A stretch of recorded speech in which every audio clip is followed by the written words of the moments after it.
Hello, I'm glad you're here. Maybe you're lying back with the lights low. Maybe the day has quieted down. Maybe you've just found a moment where everything feels still. However you arrived, I've made this place for you. A place without rush. A place where thinking can be as soft as breathing, and questions can rise and drift like clouds. If you're already enjoying this quiet moment, I'd love it if you gave the video a gentle like. Maybe even subscribe if you'd like more of these slow science wanderings.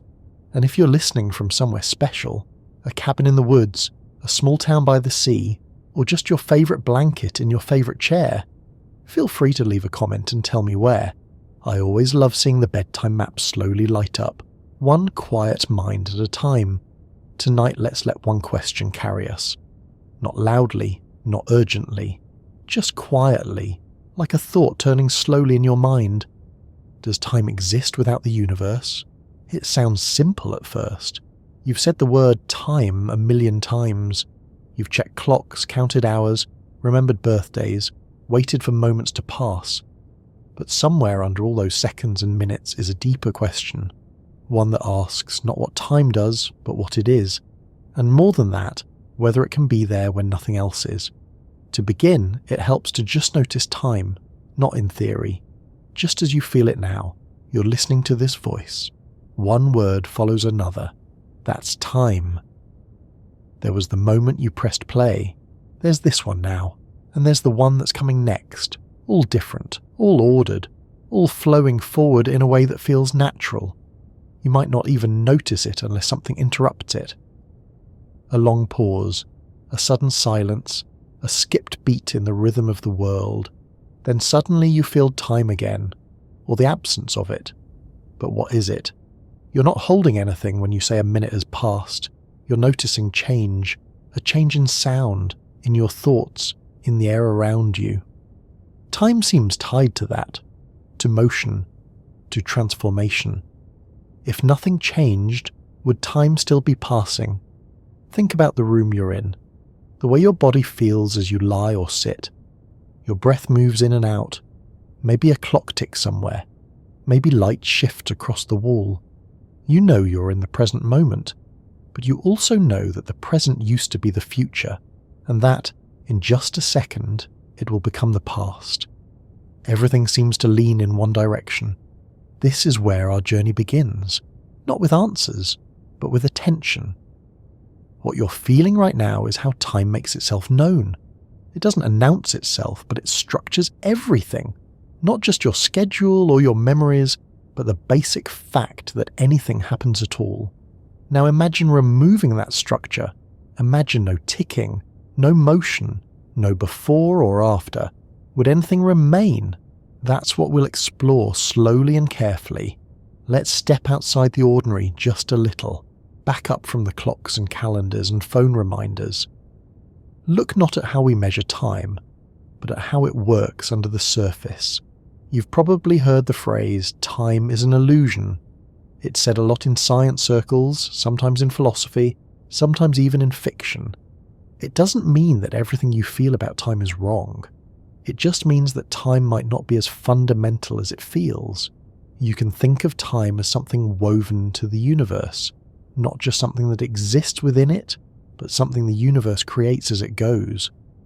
Kinda like how music only exists because notes happen one after another. If you had just one note and it never changed, would there be a song? Physicists have looked at this closely. When Einstein introduced his theory of general relativity, he changed how we think about time completely. In his view, time and space aren't separate. They're part of one fabric, one geometry, what we call space-time. Mass bends this fabric. Planets, stars, you, me, everything with mass tells space-time how to curve, and curved space-time tells everything how to move. It's strange to think about, but it means time isn't the same everywhere. The closer you are to something massive like Earth or a black hole, the slower time moves for you compared to someone further away. This isn't just theory, it's measurable, it's real. Even the GPS in your phone works because satellites correct for this time difference every moment, automatically. Otherwise, your location would drift by kilometers every day, so time is relative. But here's where the deeper question sneaks in. If time depends on the structure of space-time, then does it make sense to ask what time is without a universe? If the fabric doesn't exist, what's left for time to live on? It gets even more puzzling when you go back, way back, to the beginning of everything, the Big Bang. That moment, or rather, that event, when space and time themselves seem to have started. We tend to think of the Big Bang like an explosion that happened inside space at a particular time, but that's not how physicists describe it. They say the Big Bang wasn't an event inside time, it was the origin of time, and of space too. There was no before in any ordinary sense, no place it happened inside of, no ticking clock that led up to it. So what does that mean? If time started then, what about before? Can you even say before if there's no time? It's like asking what's north of the North Pole. The question sounds normal, but it breaks down when you really try to point somewhere. There is no further north. The concept stops applying. The same might be true of time. Maybe asking what came before the universe is like asking what's further up once you've reached the ceiling of a dome. There's no more up. Not in that direction. It's not that something is hidden from you. It's that the question itself needs a different frame. But we're not rushing to conclusions. We're just noticing how the ground starts to shift under these questions. Time feels so natural, so familiar, but the closer you look, the more mysterious it becomes. Let's stay with the idea of motion. The ticking of a second hand, the orbit of the moon, the pulse of a heart. We use change to feel the passage of time. But what if nothing changed? Not just in your room or in the world, but in all of space. If nothing moved, if every atom froze, would time still exist? This isn't just a thought experiment. It touches on something real in physics. In many of the deepest equations, especially in quantum mechanics and general relativity, time doesn't always appear. The formulas describe how states relate to each other, but not necessarily how one unfolds into another. It's the relationships that matter, not the clock on the wall, and yet you're experiencing something now. This sentence, this breath, this moment, it's passing, or seems to be. So whatever time is, it's tied to your experience, maybe deeply so. Some physicists have even suggested that time is not fundamental, that it might be an emergent property, something that only exists when certain conditions are met, when matter behaves in particular ways, when entropy increases, when observers like you or me are there to notice. If that's true, then in a universe with no matter, no observers, no change, time might not be real in the same way. It might not exist at all. But that's just one path. Others argue the opposite. That time is fundamental, and space emerges from it. That in the deepest level of physics, time ticks on even if nothing else happens. There's no experiment yet that can tell us for sure. So back to the question. If there were no universe, no stars, no particles, no fields, no geometry, would time still be there? Could it be? Some thinkers say no. Without change, without relationships, without the physical laws unfolding, there's no meaning to the word time. Nothing to measure, nothing to compare, nothing to pass. Time is a label we apply to sequences of events. If there are no events, there's nothing for time to do, but others say yes. Time might be the background on which any universe could arise. Not a thing that starts, but a condition that always is. It's a hard idea to grasp because we've never experienced a universeless time. We only know what it's like to live within time, not outside it. And that brings us to something quiet and personal. You. You're a creature made of memory. Your sense of self is stitched together from the order of events you remember. You wake, you move, you speak, you feel. Each of those has a place in your inner timeline. That's how you know who you are, and it's how you know when you are. But what if memory is what creates the sense of time? What if the past isn't something out there, but something your brain records and organizes? If that's true, then time might only be real for beings who can remember, or forget. You're not being asked to choose a side, only to float among these ideas, slowly, thoughtfully, without needing to land. The journey is just beginning. We've only started to loosen the edges of what time might be. In the next part, we'll start asking how time behaves inside you, how your body and mind track it, sense it, rely on it, and what happens when they don't. Because before we can understand whether time exists without the universe, it helps to understand how deeply time lives within us. It's easy to think of time as something we understand. Everyone uses it. You ask what time it is. You wait for a time to pass. You make time for someone or run out of time entirely. But all of those are just expressions built on a feeling that something is always moving forward, steadily, invisibly, and without any way to stop or reverse it. The question is, what exactly is that movement? And is it something real in the world, or just something in your head? The most common way people describe time is as a kind of river, a flowing stream that carries us from moment to moment, always moving in one direction. But even that image hides a problem. If time is flowing, what is it flowing through? If it moves, what does the moving? If you try to define time as the thing that keeps everything from happening at once, it sounds simple until you start to look at it too closely. One way to begin is to ask what it means for something to happen. For a thing to happen, there needs to be change. A sound begins, a light turns on, a foot touches the ground. Change is the signal that something has taken place. And we use those signals to build a sense of before and after. Without them, all you have is a frozen picture. No story, no direction, no time. But here's where it becomes strange. Time isn't a thing you can see or touch. You don't open a box and find a scoop of time inside. You only see its effects, a candle melting, a child growing, a tree bending in the wind. These aren't time themselves. They're changes that you interpret through time. That means you can't really point at time. You can only point at something that has changed and say time has passed.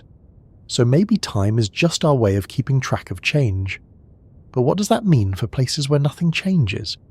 Imagine a room sealed away from everything. No sound, no movement, no ticking. If you went in and came out later, you'd say time had passed. But if nothing inside the room changed, would time still have meaning there? Or does time only become real when something happens? Some physicists lean toward that second idea. In many of the deepest theories about the universe, time doesn't show up the way you might expect. In the equations of quantum mechanics, for instance, systems can be described in ways that don't use time at all. They describe states and the probabilities of those states, but not the exact steps between them. It's as if time is an afterthought, something that emerges once the rest of the picture is complete. There's another place where time gets slippery, general relativity. In that theory, time is part of space-time. It's not separate from space, but woven into it. When something heavy sits in space-time, it bends both space and time. That means time doesn't tick at the same rate everywhere. It runs slower near big masses, faster where there's less gravity. On a tall mountain, your watch actually runs slightly faster than it does at sea level. You don't feel the difference, but it's there. This shows us that time isn't universal. It's not one big clock ticking the same everywhere. It's local, personal, dependent on where you are and how fast you're moving. Einstein called it relative, and the experiments keep proving him right. So what does that mean for what time really is? If it's not absolute, if it can bend and stretch and even vanish from some equations, then maybe it's not a fundamental part of the universe after all. Maybe it's more like temperature, something that's very real and very useful, but which only exists in systems made up of many parts. You don't talk about the temperature of a single atom. It doesn't make sense. You need a collection of particles, a system. Then temperature becomes real. Maybe time is like that. Only meaningful in certain contexts. Only real when enough things are changing and interacting. That idea leads to the notion of time as emergent. It means time isn't part of the deepest layer of reality. It's something that appears when certain patterns come together. Like a wave on the ocean, it looks like a thing, but it's really just the result of many water molecules moving in a coordinated way. There's another piece of this puzzle too: entropy. In thermodynamics, entropy is a measure of disorder, or the number of ways a system can be arranged. It turns out that this idea gives us the arrow of time. If you start with a low entropy system, like a neatly stacked set of blocks, and let it evolve, it naturally moves toward higher entropy, a messier, more disordered state. The stack falls, the pieces spread. That's the direction we experience as forward, but the laws of physics don't actually care which direction time runs. If you watch a video of two billiard balls colliding, it's hard to know if the clip is playing forward or backward. The equations work either way. So why does time feel like it only moves in one direction for us? Because of entropy. Because the universe started in a very ordered state, and ever since then, it's been sliding toward more disorder. That's not something you feel consciously, but it underlies your whole experience. A cup falls off a table and breaks. You never see it unbreak and jump back up. The glass shatters, the milk spills, the heat spreads out. That's the arrow, the one-way road. But this raises another question. What if the universe had started in a high entropy state? Would time feel different? Would it exist at all? Or is time just our way of describing the path from order to disorder? When people say time is an illusion, they often mean that this one-way flow is something your mind creates, not something built into reality. The brain remembers the past. It doesn't remember the future. That gives you a feeling of direction. But maybe that's all it is, a feeling, a consequence of how memory works, not of how the universe does. Still, the feeling is persistent. You can't just decide to stop experiencing time. Your thoughts have a rhythm, your senses have a delay. Your awareness flickers moment by moment. There's no turning that off. So maybe asking what time really is like asking what now really is, or what here means. It's less about some grand external thing, and more about the structure of experience. Your brain has mechanisms that help you track time. You've got circadian rhythms, which cycle roughly every 24 hours. You've got internal clocks that let you tap a beat, estimate durations, wait your turn in conversation. But none of these are perfect. They drift. They get distorted by emotion, attention, context. Time flies when you're engaged. It drags when you're bored.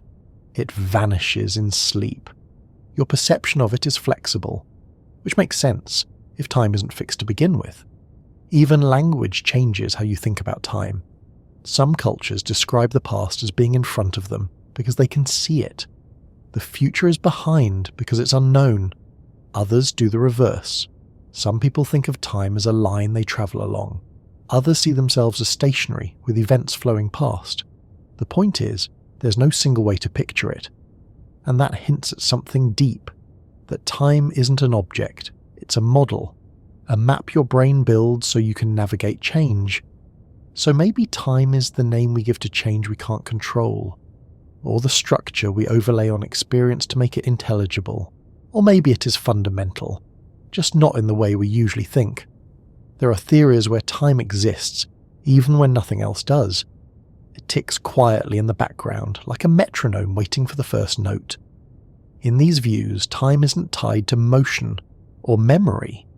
It's just a dimension, one that keeps going, whether anything uses it or not. But that leads to a different kind of strangeness. If time is there without a universe, what exactly does that mean? What is it moving? What marks its passage? If absolutely nothing is changing, no fields fluctuating, no particles existing, then what distinguishes one moment from the next? Could there even be a next? At that point, the question starts to collapse into itself, like trying to imagine colour without light. You know the word, you know what it refers to, but without the thing it describes, it becomes empty. And maybe that's the key to understanding what time is. Maybe time doesn't exist on its own. Maybe it's a property of systems like motion or shape or temperature. something that emerges when things interact, when there's difference, when something can happen. You can't have a melody with only one note, and maybe you can't have time with only one state. Still, the question lingers. If time is only real when the universe is, does that mean it had a beginning? And if it had a beginning, can it have an end? Those are questions we'll step into slowly, because before we can answer whether time existed before the universe, we need to ask whether it even makes sense to talk about a before when there's no time to begin with. So far, the question has moved outward, into physics, into space-time, into the fabric of the universe itself. But to really understand time, it also helps to go inward, not into theory or equations, but into your own body, into the way time lives in you, measures you, regulates you, often without your awareness. Right now, as you listen, your body is tracking time. It's doing it with hormones, neurons, electrical pulses, and subtle rhythms that have been developing since before you were born. You have clocks inside you, not just one, but many, and they don't tick like the ones on the wall. They oscillate, they drift, they reset.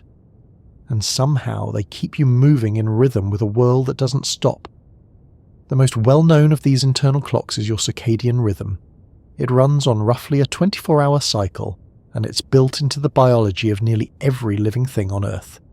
It's the reason you tend to feel sleepy at night and more alert during the day, even without looking at the sun. It's not a perfect clock, but it's regular enough that your body uses it to time all kinds of internal processes.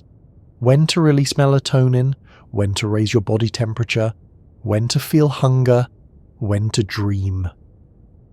This rhythm isn't just a background process. It affects how fast wounds heal, how your memory works, how likely you are to catch a cold. Shift it too far out of sync, and things start to fall apart. People who regularly work night shifts or travel across time zones often feel the consequences: fatigue, confusion, immune problems, even long-term health risks. Because your body doesn't just exist in time, it depends on a sense of time to stay balanced, but the circadian rhythm is just one part.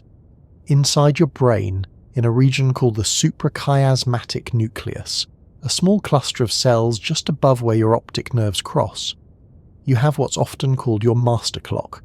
It receives signals about light from your eyes and uses that information to keep your rhythms aligned with the day-night cycle of Earth. This is your internal anchor to the outside world's time. If that signal is missing for too long, your clock begins to drift. Yet even without sunlight, your body keeps time in its own way. It doesn't rely on gears or springs.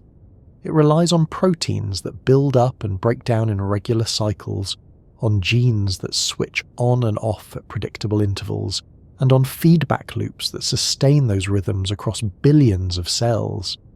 Each part of you contributes to your sense of temporal order. Then there are the smaller clocks. You have systems that track shorter durations, seconds, minutes. These aren't tied to the sun. They're more connected to your attention, your movement, your focus. When you tap your foot to music, estimate how long a moment will last, or wait for a page to load, your brain is using internal timing systems that rely on pulses and oscillations in neural circuits. These mechanisms don't measure time in the abstract. They generate patterns that help you coordinate action. But these patterns aren't always accurate. In fact, your sense of short durations is remarkably flexible. Emotions change it. Context changes it. If you're scared, time feels like it slows down. If you're bored, it seems to drag. In danger, a few seconds can feel stretched into minutes. That's not just an illusion. It's how your brain recalibrates when it senses urgency. When something critical is happening, your perception of time adjusts to give you more resolution. More awareness per second. Not because time itself changes, but because your attention sharpens. That's one of the things that makes time so difficult to pin down. It behaves like a physical dimension in some contexts, but like a psychological state in others. It bends under gravity, yes, but it also bends under memory, mood, and attention. Memory might be the most important part of this. Without it, time doesn't just feel different, it becomes meaningless. You could sit in a room where nothing changes, no sounds, no lights, no interruptions. If your memory were wiped every few seconds, that room wouldn't feel timeless. It would feel like nothing at all. Time isn't just a matter of what's happening. It's a matter of what you can compare the present to. This is why some people experience time differently after trauma, or under the influence of certain drugs, or with certain neurological conditions. In those states, the brain's ability to track sequences, store events, and judge durations gets altered. Time can feel too fast, too slow, too jagged, or even suspended. It's not the universe that has changed, it's the internal machinery that interprets it. Sleep plays a key role here too, not just as a rest from time, but as a kind of reset for how you process it. When you dream, your perception of time can become completely untethered. A few seconds of real time can feel like hours in a dream. Events loop, sequences fracture, time becomes fluid, yet your body continues to follow its rhythm. Your breathing slows, your muscles go still, hormones cycle, your cells repair themselves on schedule. Even in sleep, the body's clocks are quietly ticking. This shows how layered your experience of time really is. On the surface, you have conscious awareness, the story of now, the sense of flow. Below that, memory. Sequences held together into a timeline, and below that, rhythms. Chemical, biological, neurological. All of them trying to stay in sync, not just with the universe, but with each other. When they fall out of sync, you feel it. Jet lag, sleeplessness, confusion. A mismatch between what the world is doing and what your body expects. It's not just uncomfortable, it's disorienting. Because deep down, your sense of self depends on continuity. A thread that runs through waking and sleeping, through thought and sensation, through what happened and what's happening now. This is where it gets interesting in the context of our larger question. If the universe didn't exist and there were no physical clock, would time exist in any meaningful way? Based on everything you've just considered, the answer might depend on how you define exist. Because time, for you, isn't just something out there. It's a structure your mind builds from memory, rhythm, and expectation. If all of those disappeared, time wouldn't just become hard to describe, it might stop having any use at all. But there's another way to look at it.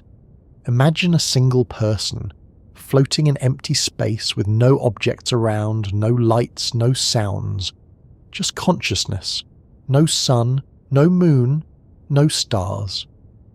Would that person still feel time? The answer might be yes, but differently. They would still have a heartbeat, still experience hunger, still feel thoughts rise and fall. They might have no way to measure time precisely, but they'd know that things are unfolding, that one moment leads to another. Now imagine that person has no senses at all, no memory, no input, no awareness of thought, just raw existence, unmarked. Would time still mean anything? It starts to blur. Without change, without memory, without contrast, time becomes invisible. Not absent necessarily, but unreachable. The clock is there maybe, but there's no one to watch it tick. This takes us back to the idea that time might be relational, not a standalone substance, but a description of how things compare, how one event follows another. Without events, there's no ordering. Without ordering, there's no timeline. Without a timeline, there's no past or future, just a kind of unbroken sameness. And that leads to another thought. Maybe the question isn't whether time exists without the universe, but whether anything can exist without contrast, without difference. If all you have is one state, frozen, unchanged, with nothing outside it to compare against, can you even say it is anything? Even your own sense of self depends on contrast. You are who you are partly because you know who you were. You measure change. You notice the differences. That's how identity forms. It's how memory links. And all of that rides on the back of your inner clocks. The universe may have its own time measured in space-time curvature and thermodynamic entropy, but you have yours too, tied to light and sleep and memory and emotion. Your brain turns time into experience. It doesn't just count it, it gives it meaning. And that meaning is what keeps everything aligned.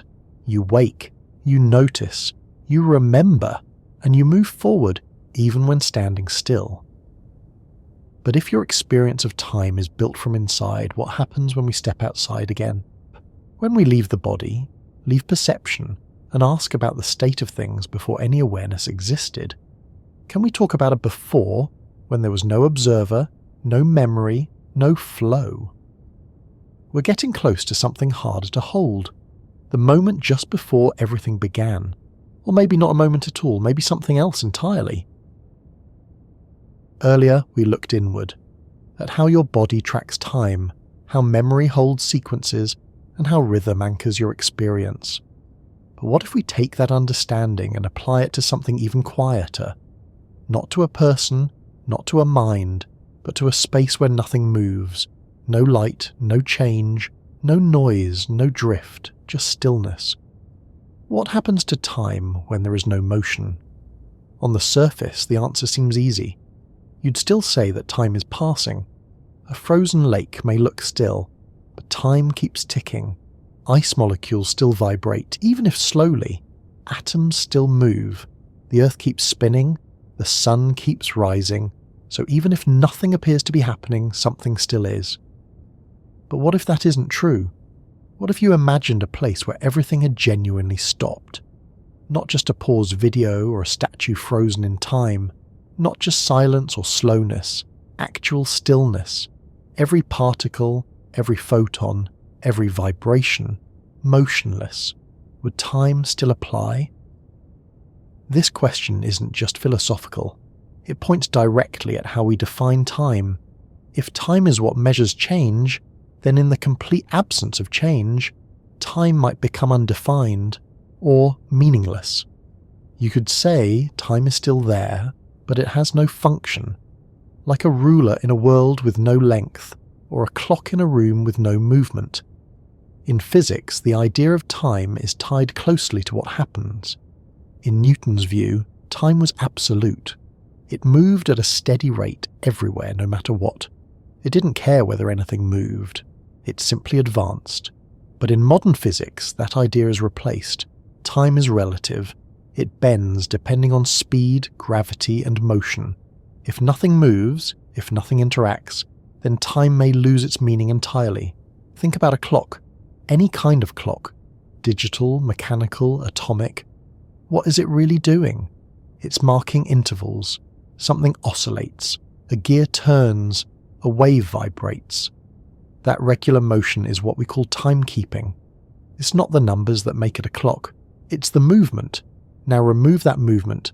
There's nothing to count, nothing to measure. The clock doesn't break, but it becomes silent. Functionally, it stops. Some physicists go even further. In certain interpretations of quantum mechanics, the idea of time doesn't appear at all in the basic equations. Instead, what matters are correlations between states. You don't get one thing happening after another. You just get a network of relationships. What depends on what? The sense of order, of flow, of this before that is something we overlay. It's not built in. If that's true, then time may not even be a background we move through. It may be a tool we use to describe when and how systems change. Not a flowing river, but a label for connections, for cause and effect. That changes how we think about stillness, because a moment without movement might not be a moment at all. If nothing changes, there's no sequence, no story, no contrast, just a state, whole and unmoving. You can't say whether it lasted 1 second or 1,000 years, because those words have no reference point. This is where the idea of timelessness starts to take shape, not as something exotic, but as the natural consequence of total sameness. If a state doesn't evolve, doesn't shift, doesn't produce any detectable effect, then no clock in the universe, external or internal, could say how long it lasted, because the answer would be based on nothing. There's a similar idea in general relativity. In extreme environments like the edge of a black hole, time stretches. As you get closer to the event horizon, the point of no return, time from your perspective moves normally. But to a distant observer, your movement appears to slow down. If you could hover just above the horizon, you might witness the universe rush by, while you remain nearly motionless. And from the universe's view, your time would almost stop. Now take that concept and remove the mass, remove the curvature, remove even the observer. Imagine an empty place with no fields, no forces, no particles, no waves, no clocks to run, no signals to track. Could you say time exists there? You might want to say yes, that it's there, just waiting for something to happen. But then what makes that a meaningful statement? If nothing happens, and nothing ever can happen, is there any difference between saying time passes and saying nothing at all? It's like imagining a perfectly flat line. No hills, no valleys, no curves. Just flatness forever. It exists, but it has no features, and in that sense it resists description. There's nothing to measure, no beginning, no end, just a surface with no distinction. The same may be true for a universe, or a condition without movement. It's not that time ends, it's that it stops mattering, it loses definition. In the lab, scientists have tried to explore this by cooling matter to near absolute zero. As the temperature drops, atomic motion slows. At absolute zero, theoretically, all motion would cease. In practice, we can't reach that limit, but we can get close. And as we approach it, time, at least as measured by atomic vibration, begins to stretch. Processes slow, events delay. The system begins to resist change. This gives us a kind of hint. That time isn't something separate from what's happening, it's what we call happening. Stillness, then, becomes more than just the absence of motion. It's the threshold where time becomes meaningless, not because it disappears, but because it becomes indistinguishable from nothing. And yet, there's another layer. Because you're listening to this now, and the words are passing one after another, and even if you imagined perfect stillness, you'd be doing it in order. One thought, then the next. That sequence is hard to let go of. Your mind insists on continuity. Even when nothing is happening, it needs something to follow. This may be why timelessness is so hard to grasp. You can think about it. You can try to picture it. But the very act of thinking is structured in time.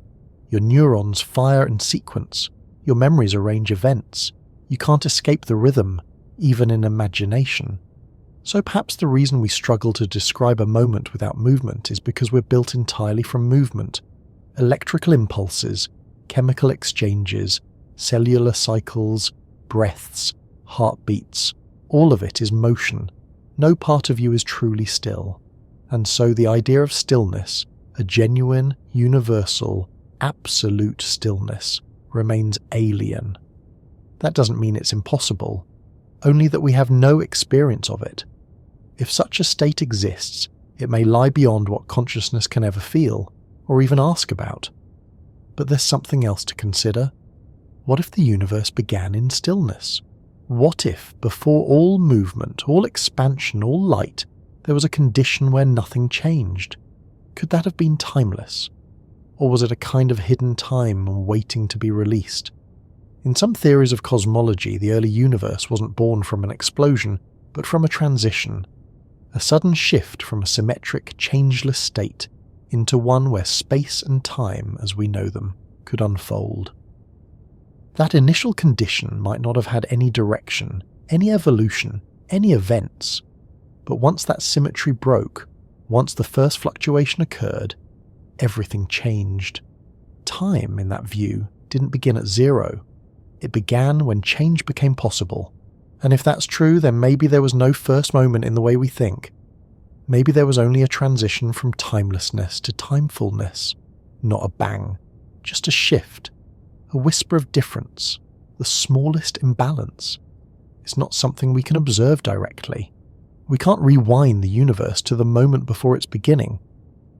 But we can ask whether such a moment makes sense, whether there's any way to talk about before without time. And that leads us toward the edge of the next idea. Because if motion brings time into being and stillness erases it, then what existed before the universe, if anything did, may not be a question of time at all. It may be something else, something that doesn't follow our rules of before and after. So what do we call that? We've been thinking about time as something internal, something felt, something tied to movement. But if time comes from change, then where does the change come from? Not just in us, but in the universe itself. If time seems to flow, is that because the universe is doing something that causes it to? Is the universe itself ticking, like some vast cosmic clock? The idea sounds simple at first. A clock ticks, the universe changes. Maybe it has its own rhythm. But that comparison brings with it a lot of assumptions. A clock is a device designed to mark intervals. Its gears move in steps. It divides time into units, seconds, minutes, hours. But the universe wasn't built to tell time. It wasn't made with ticks. It doesn't count anything. So to ask whether it ticks is to ask whether there's some fundamental rhythm underneath reality. A beat, a pulse, something regular and universal that everything follows. Physicists have looked for something like that. They've tried to find the smallest possible unit of time, a kind of indivisible moment, below which nothing more basic can be said to happen.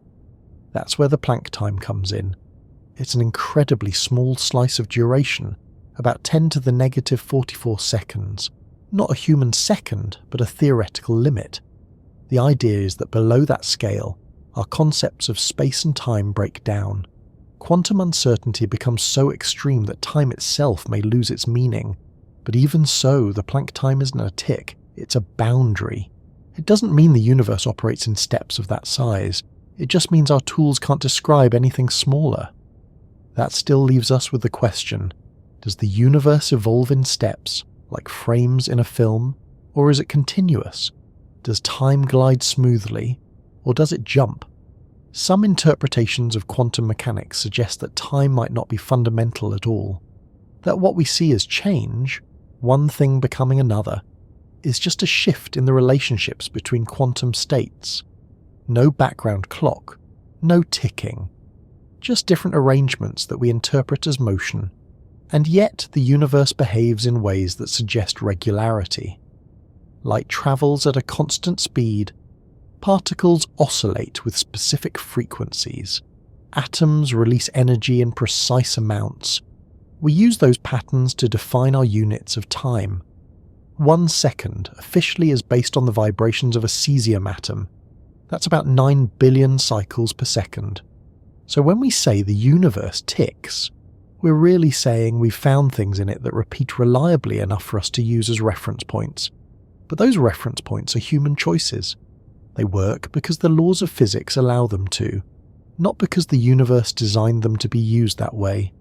There's no cosmic second hand sweeping across the sky, no countdown echoing through space. What we're left with is a picture that's both steady and strange. On one hand, the universe does evolve. It changes. Galaxies form, stars die, atoms decay. On the other hand, the idea of a global clock, a single ticking mechanism that governs everything, doesn't hold up under scrutiny. In general relativity, time isn't a single thread running through the cosmos. It's a web, a mesh of individual timelines, each shaped by motion and gravity. That means two people in different places might experience different amounts of time passing between the same two events. One near a black hole, one far away. Their clocks drift. Their seconds disagree. Time isn't wrong for either of them. It's just local. So if the universe doesn't have one clock, does it have any? Maybe not in the traditional sense, but it does have structure.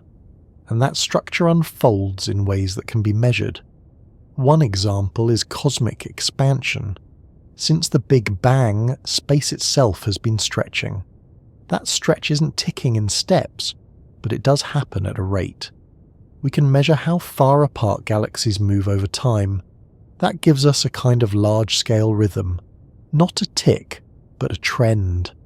a background process we can observe. Another example is radioactive decay. Unstable atoms break down over time, and they do it with statistical regularity. You can't predict exactly when one atom will decay, but you can say how many out of a group will decay in a certain amount of time. That statistical behaviour gives us another kind of clock, a probabilistic one. These clocks aren't synchronised, they're not linked to a master timer, but together they give us a picture of a universe that evolves in regular, measurable ways. That's the closest thing to ticking we've found. But the deeper you go, the harder it becomes to say what's actually changing. In many formulations of physics, change is just the difference between one state and another.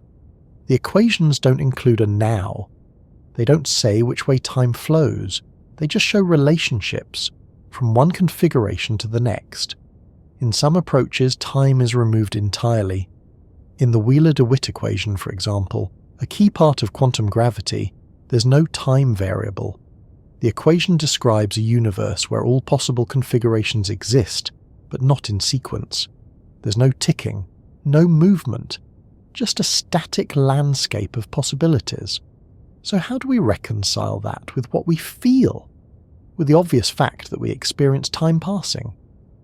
One answer is that time, as we know it, might emerge from entanglement, from how subsystems relate to one another. Imagine you have a closed system, like the entire universe. From the outside, it may not change at all, but from inside, parts of it can appear to change relative to each other, and that's enough to give rise to what we call time. This is sometimes called the Page and Wouters mechanism. The idea is that time isn't fundamental to the universe as a whole, but it emerges for observers inside the universe, because they can track correlations between things. You can't see the whole system, but you can see part of it and measure how it shifts compared to something else. That means the universe might not tick on its own, but to beings like us, embedded within it, it looks like it does, because we're part of those shifting correlations. We are change, measuring change. This view doesn't make your experience any less real. You still wake up, eat, sleep, grow older. You still remember yesterday and anticipate tomorrow. The difference is that those experiences aren't being driven by an external metronome. They're emerging from the structure of relationships between particles, between fields, between moments. So maybe it's not that the universe ticks, but that it allows ticking to happen. It contains systems that oscillate, that evolve, that decay. And from those we build our clocks, not just physical ones, but mental ones, social ones, cultural ones. It's also worth noting that our sense of time's passage, the steady, continuous flow, is something we bring to the equation. We impose rhythm. We notice cycles. Our brains evolved in a world of sunrise and sunset, heartbeat and breath. Our stories unfold in sequences. Our memories are laid out in order, so we interpret the universe through that lens. But outside of that interpretation, time might not flow at all. Nothing may be ticking. The universe may simply exist in a vast configuration space, with change being an illusion produced by partial information. If that's true, then our clocks aren't wrong. They're just contextual, local tools for local experience. They let us live in time, even if the universe itself lives beyond it. And yet, we still ask the question, still wonder whether something is ticking out there. Not because we expect to hear it, but because we want to understand what drives the rhythm we feel inside. The next step is to follow that rhythm backward, not just to the beginning of your own awareness, or to the rise of stars and galaxies, but all the way to the edge of the known, to the start of expansion, to the moment when everything began to move, and to ask what time looked like at the very start of the universe. The idea of a first second sounds simple, like the start of a race.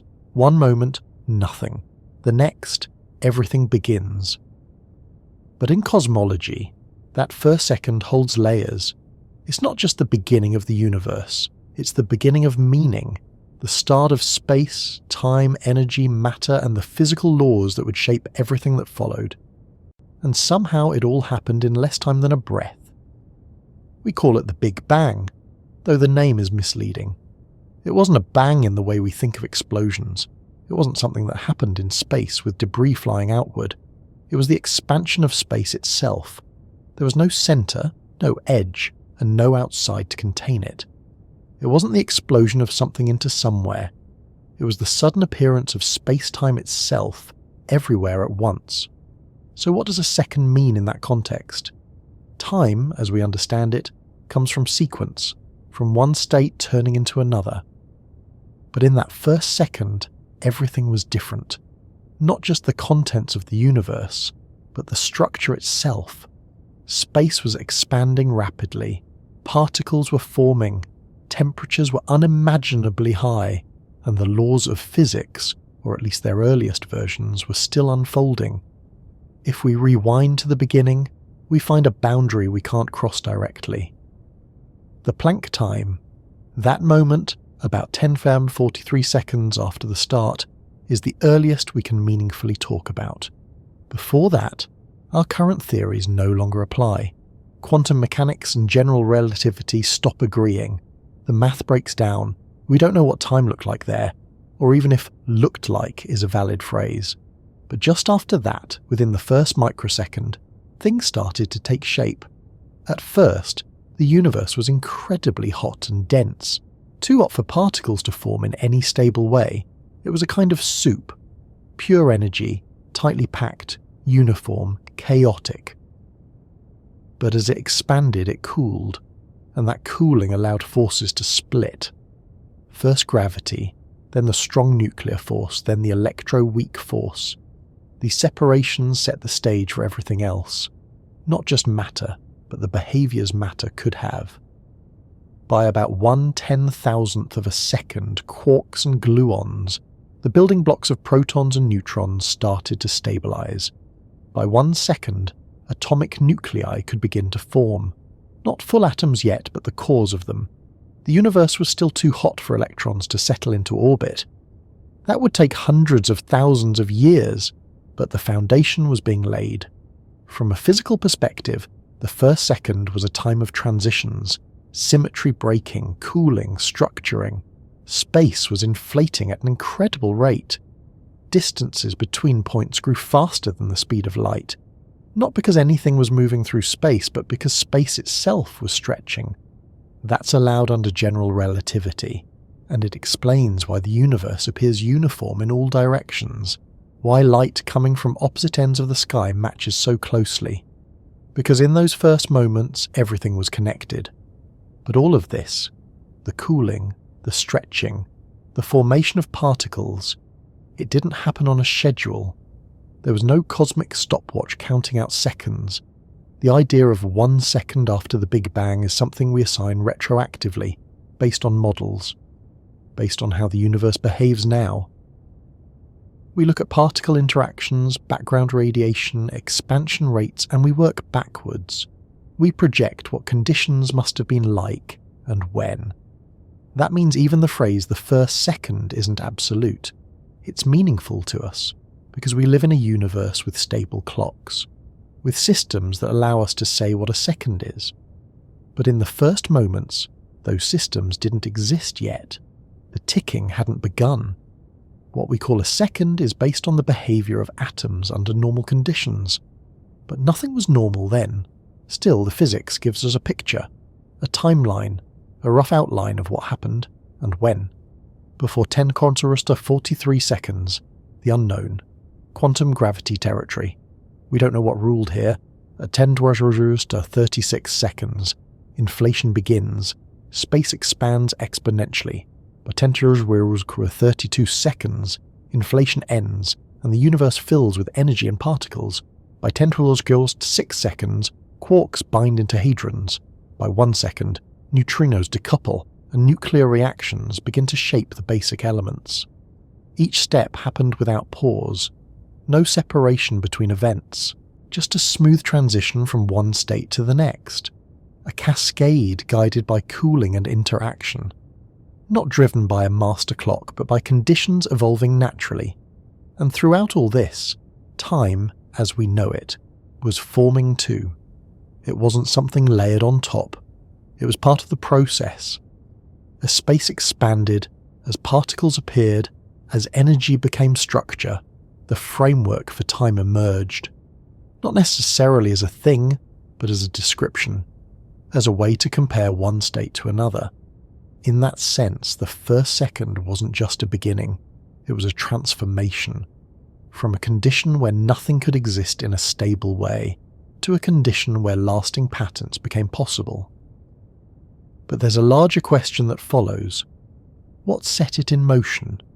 Why did the universe begin at all? Why then, and not some other sub-moment? That's where the concept of time runs into its limits, because to ask why then assumes a before. It treats time as something already running, waiting for the universe to arrive. But most models of the Big Bang suggest that time itself began with the universe. There was no before, not in any meaningful sense. It's not that something happened before time, it's that before stops being a valid question. Like asking what's south of the South Pole. The concept doesn't apply beyond that point. So instead of asking what happened before the first second, we ask what conditions gave rise to it. Was it a quantum fluctuation? A random event? A transition from something else we can't yet describe? Some models suggest the universe could have emerged from a quantum vacuum, a state of lowest possible energy. Others suggest a multiverse, where universes bubble into existence, each with their own time and space. But in all these cases, time might be local, not global, not universal. That brings us back to the original question. What does it mean to have a first second, if time itself is part of the thing that started? Can we call it a moment if there was no ticking until after it began? It's difficult to imagine. We're used to thinking in sequences, in flows. But the first second of everything might not be a part of time. It might be time coming into being. And yet, here we are, in a universe with clocks, with order, with direction. Which means whatever happened in that first second was enough to establish everything we see today. Galaxies, atoms, languages, thoughts. That first second left behind a signature.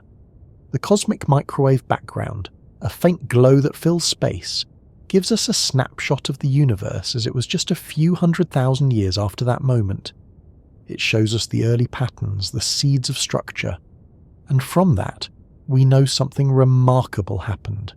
Something precise, something incredibly powerful, yet somehow balanced enough to allow complexity to grow. We can't see before it. Not yet. Maybe not ever. But we can see what came out of it. And that tells us the first second wasn't empty. It was everything. The question now is what that everything came from, and whether time, real, flowing time, was already there to witness it. The phrase before the beginning is easy to say. It fits into sentences. It shows up in myths and origin stories. It sounds like something you could imagine. But the closer you look, the harder it is to hold on to.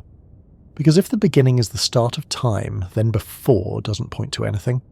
It becomes a word without a reference, and still, we try to use it. Still, we ask what was there before anything was. Part of the reason is habit. We live in time. We measure our whole lives by sequences, causes and effects, befores and afters. So when we hear the beginning of the universe, it's natural to ask what came right before, what caused it, what pushed it into motion. But that instinct might be wrong, not because the question is foolish, but because it assumes the rules stay the same even when everything else disappears. According to the standard cosmological model, the universe, including space and time, began around 13.8 billion years ago. That beginning isn't a point in space. It's a moment when space-time itself started to expand. There wasn't a location it came from. There wasn't an empty void it entered. There was just the start of existence as we know it. The question, what came before, assumes that time was already in place, that there was some sort of stage or container that held the beginning. But that's not what the physics suggests. The physics says time and space emerged together. They weren't sitting there, waiting. They weren't empty boxes. They were part of the event. So when we say, before the beginning, we're asking about something outside the structure of time. Not earlier, not in sequence, something else entirely. In general relativity, space-time is a geometric object. It curves and bends under the influence of mass and energy. But at very small scales, near the start of the universe, quantum effects become important. That's where quantum gravity would take over, if we had a complete theory. But right now, that's still an open area, so we're left with possibilities, not conclusions. One possibility comes from quantum cosmology. In some models, the universe didn't begin from nothing, but from a quantum state. A timeless high-energy condition where space and time didn't yet exist in the way we understand them. This state wasn't empty. It had structure, governed by laws we're still trying to understand. Then, under the right conditions, a fluctuation occurred, a transition from timelessness into space-time. This isn't a before in the usual sense. There was no ticking clock in that state, no flow, just a configuration that allowed for time to emerge. In these models, the universe didn't explode into being, it tunneled into it. The process is more like a phase change than a creation. Another possibility is that the universe is part of a larger multiverse. In that view, our universe is one bubble among many. Some theories suggest these bubbles form in a broader inflating space, where universes constantly bud off, each with their own space-time. Ours had a beginning. But the inflating field it came from may not have. That field could be eternal, stretching forward and backward beyond our reach. If that's true, then before the beginning might point to something real, but not part of our timeline, a parent process, a deeper layer of structure. But even then, time may not be continuous across those layers. What looks like before, from our point of view, might be completely disconnected from what came next. Like two rooms with no door between them. You can imagine one next to the other, but there's no way to cross from one into the other. In other models, time might be cyclic. The universe expands, then contracts, then expands again. In that case, the beginning of our universe could be the result of a previous collapse. Time wouldn't have started at the Big Bang. It would have reset.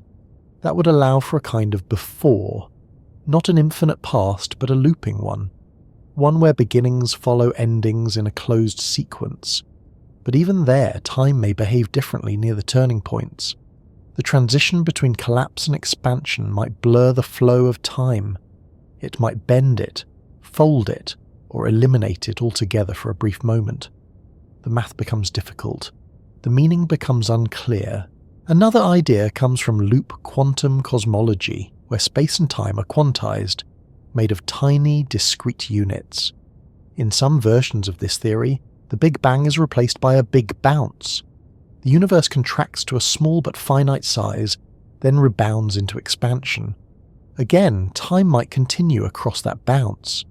But it would be a different kind of time, governed by quantum rules, not classical ones. These theories are attempts to extend physics to its limits. They're speculative, but they're based on known principles. They try to answer what came before, not with poetry, but with structure. Not with stories, but with models. But all of them face the same problem. Our concepts break down at the beginning. Our words lose their footing. Before might simply not apply, not because nothing existed, but because the kind of existence we're trying to describe doesn't involve time at all. Imagine a state with no change, no motion, no memory, no cause and effect. Not a void, but a condition where comparison is impossible, where there's no past to contrast with the present, because present doesn't exist. That's what timelessness might mean, and yet something changed, something shifted. From that timeless state a universe emerged, Space began to stretch, matter formed, forces separated, and time, as we experience it, took shape. From that moment on, events could be ordered. Clocks could be built. Histories could unfold. The before may not be a place. It may be a boundary, a limit beyond which our understanding can't yet reach. Not because we lack imagination, but because the structure itself may not allow it. Still, the question persists, not because we can answer it cleanly, but because asking it helps us find the edges of what we know. Before the beginning might never give us a map, but it might keep pulling us forward, and maybe that's enough. Because as we move closer to that edge, another question appears. If the beginning is the place where time starts, what kind of place is it? What does it mean to have a beginning with no direction, no frame, no timeline? The idea of a place without before sounds impossible at first. It feels like a contradiction, like a story with no first page, or a road with no starting point. But when we reach the limits of time, it's exactly that kind of place we have to consider. Not because it makes sense in everyday terms, but because the structure of the universe itself may require it. Before is a word that only works when time is available. It depends on direction, on order. It assumes you can stack moments like cards, this one above that one happening after the other. But if time began with the universe, then stacking anything before it doesn't work. There's nothing to place the card on, no surface, no timeline. The stack doesn't exist yet. In our minds, place and time are deeply linked. Wherever you are, you're also when you are. But when we ask about a place without before, we're trying to picture location without sequence. A situation where position might exist but order does not. That's a hard thing to grasp because nothing in daily life prepares us for it. You walk through a room, you watch clouds move, you remember what happened an hour ago. These all depend on change over time. Take that away, and even basic concepts, cause, motion, memory, start to fall apart. Still, physics invites us to go there. Some theories suggest the universe began in a state with no time at all. Not a gap in time, not a pause, but a framework where time didn't apply. That's not the same as saying nothing existed. Something may have. But if that something didn't change or couldn't be measured against anything else, then it wouldn't have a before or an after. This isn't just a thought experiment, it shows up in the equations. In quantum gravity, some models describe the early universe using something called wave function of the universe. In those models, time doesn't appear, it's not part of the equation. The system is static. What we interpret as time comes later, when we look at how different parts of the system relate to each other. In other words, time might emerge from correlation, not from some deep universal clock. In those scenarios, the universe didn't start with a tick, it started with a state, a kind of configuration that, under the right conditions, allowed time to appear within it. That starting point might have had geometry, energy, symmetry, it might have followed rules. But without anything to break that symmetry, without an event, a fluctuation, a crack, there would be no reason to say one moment followed another. The state just was. Without contrast, there was no time, not even stasis, because stasis is only meaningful in contrast to change. What happens when that symmetry breaks, when the state shifts, is what we call the beginning. But that moment wasn't preceded by anything, because there was no frame to support a sequence. It's not that something happened at a certain time, it's that time itself started happening. In that sense, a place without before is not empty. It's full of potential, full of possibility. But none of that potential is moving. It's all contained in a single timeless state, waiting for conditions that would allow unfolding. There's a term for this in physics, a timeless configuration space. Think of it as a map of all possible universes, all possible arrangements, not evolving, not layered in time, just existing. And from within that map, a specific universe might emerge, Not because something made it happen, but because the structure allowed it. Like a solution appearing from a complex equation, not caused, not triggered, just permitted. Once that universe exists, with expanding space, interacting matter, rising entropy, then time begins to make sense again. Things can change, events can be ordered, clocks can be built. But the frame they sit on didn't exist until the moment they did. This leads to an important shift in thinking. A place without before isn't nothing. It's not absence. It's a condition that contains the seed of time, without being in time itself. There are analogies to help make this clearer, though none are perfect. Imagine a frozen image on a screen. No movement, no sound, just a snapshot. You can describe the contents of the image, but nothing is happening. Now imagine that the image comes to life. Pixels start to shift, colours move, the picture becomes a video. The transition from frozen to moving is the closest we can come to imagining a transition from timeless to temporal. But in reality, there is no screen, no frame rate, just the system becoming dynamic. Another way to think about it is through dimensions. We often imagine time as a fourth dimension like height or width, but in some approaches time might be more like a side effect, something that arises when certain conditions are met. Not a built-in axis, but a result of how space and energy interact. So in a place without before, dimensions may exist, fields may exist, but sequence doesn't. There's no ticking, no unfolding, no memory, just a state that has the possibility of containing time once the right changes occur. That might sound abstract. But it's a direction modern physics continues to explore, because it helps bridge the gap between general relativity, which depends on time, and quantum mechanics, which doesn't always need it. If we ever discover a theory of everything, one that fully unifies gravity and quantum mechanics, it may have to include this kind of timeless beginning, not because we want it to, but because time may not go all the way down. And that changes how we think about origins. If time is not fundamental, then neither is causality in the usual sense. There may be no first cause, no spark that lit the fire, just a condition that, under the right structure, allowed time and space to come into being together. This doesn't answer every question. It doesn't say what the condition was or why it existed. But it shows that asking what came before the Big Bang may not be the right kind of question. The answer may not be something we can place in time. It may only make sense as a kind of background, a structure without direction, waiting for time to emerge from within it.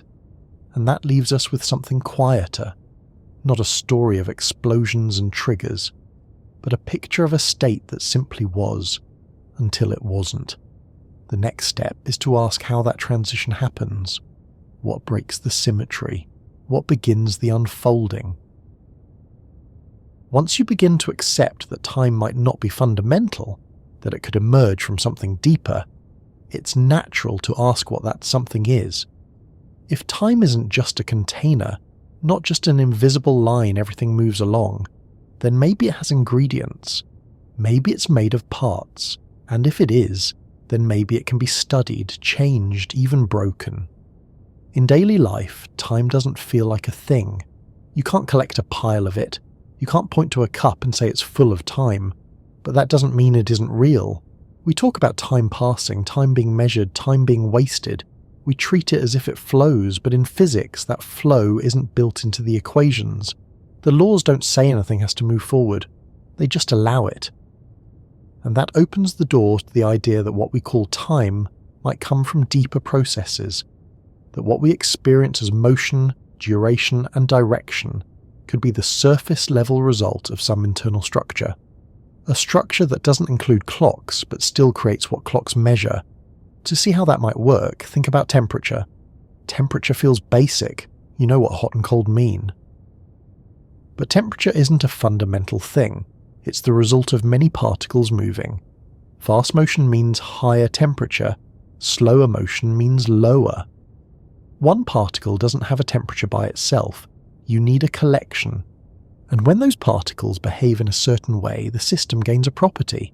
It becomes warm or cool, not because temperature is added in, but because it emerges from the system's behavior.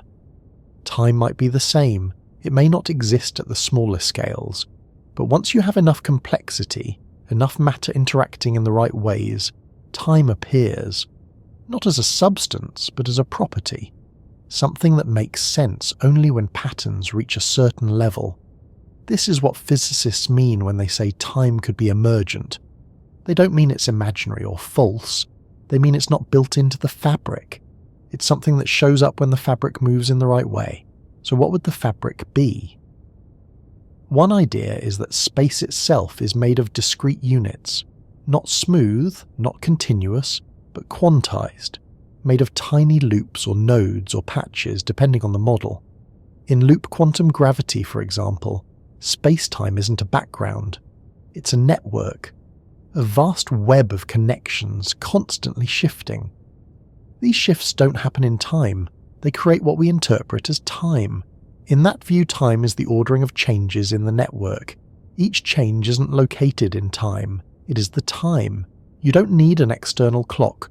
The system carries its own unfolding. That unfolding is slow, local, and relational. No master rhythm, no single arrow. Just a series of transitions that, from the inside, feel like the passage of time. It's not unlike watching a flip book. From outside, you can flip the pages fast or slow. You control the rate. But from inside the flip book, each image comes after the last. There's a direction. There's a flow, not because something's ticking, but because there's a structure to the sequence. Another angle comes from something called the thermal time hypothesis. This idea suggests that time doesn't come from the universe as a whole, but from the state of systems within it. It proposes that time is tied to entropy, the tendency of systems to become more disordered. The more ways a system can be arranged, the more entropy it has. And as entropy increases, time appears to move forward. This explains why you never see coffee jump back into a cup, or broken glass pull itself back together. The universe prefers to move from low entropy to high, and that direction is what we call the arrow of time. But the laws of physics themselves don't care which way the arrow points. The equations are reversible. They work the same in either direction. The reason you don't experience time running backward is not because it can't, but because the universe started in a low entropy state. That initial condition set the direction. From then on, higher entropy became more likely, and with that likelihood came what we call forward motion. So in this view, time isn't made of something physical. It's made of probability, of increasing uncertainty. As particles spread out, as systems mix, as options multiply, time emerges as the measure of that unfolding. There's another idea, even more abstract.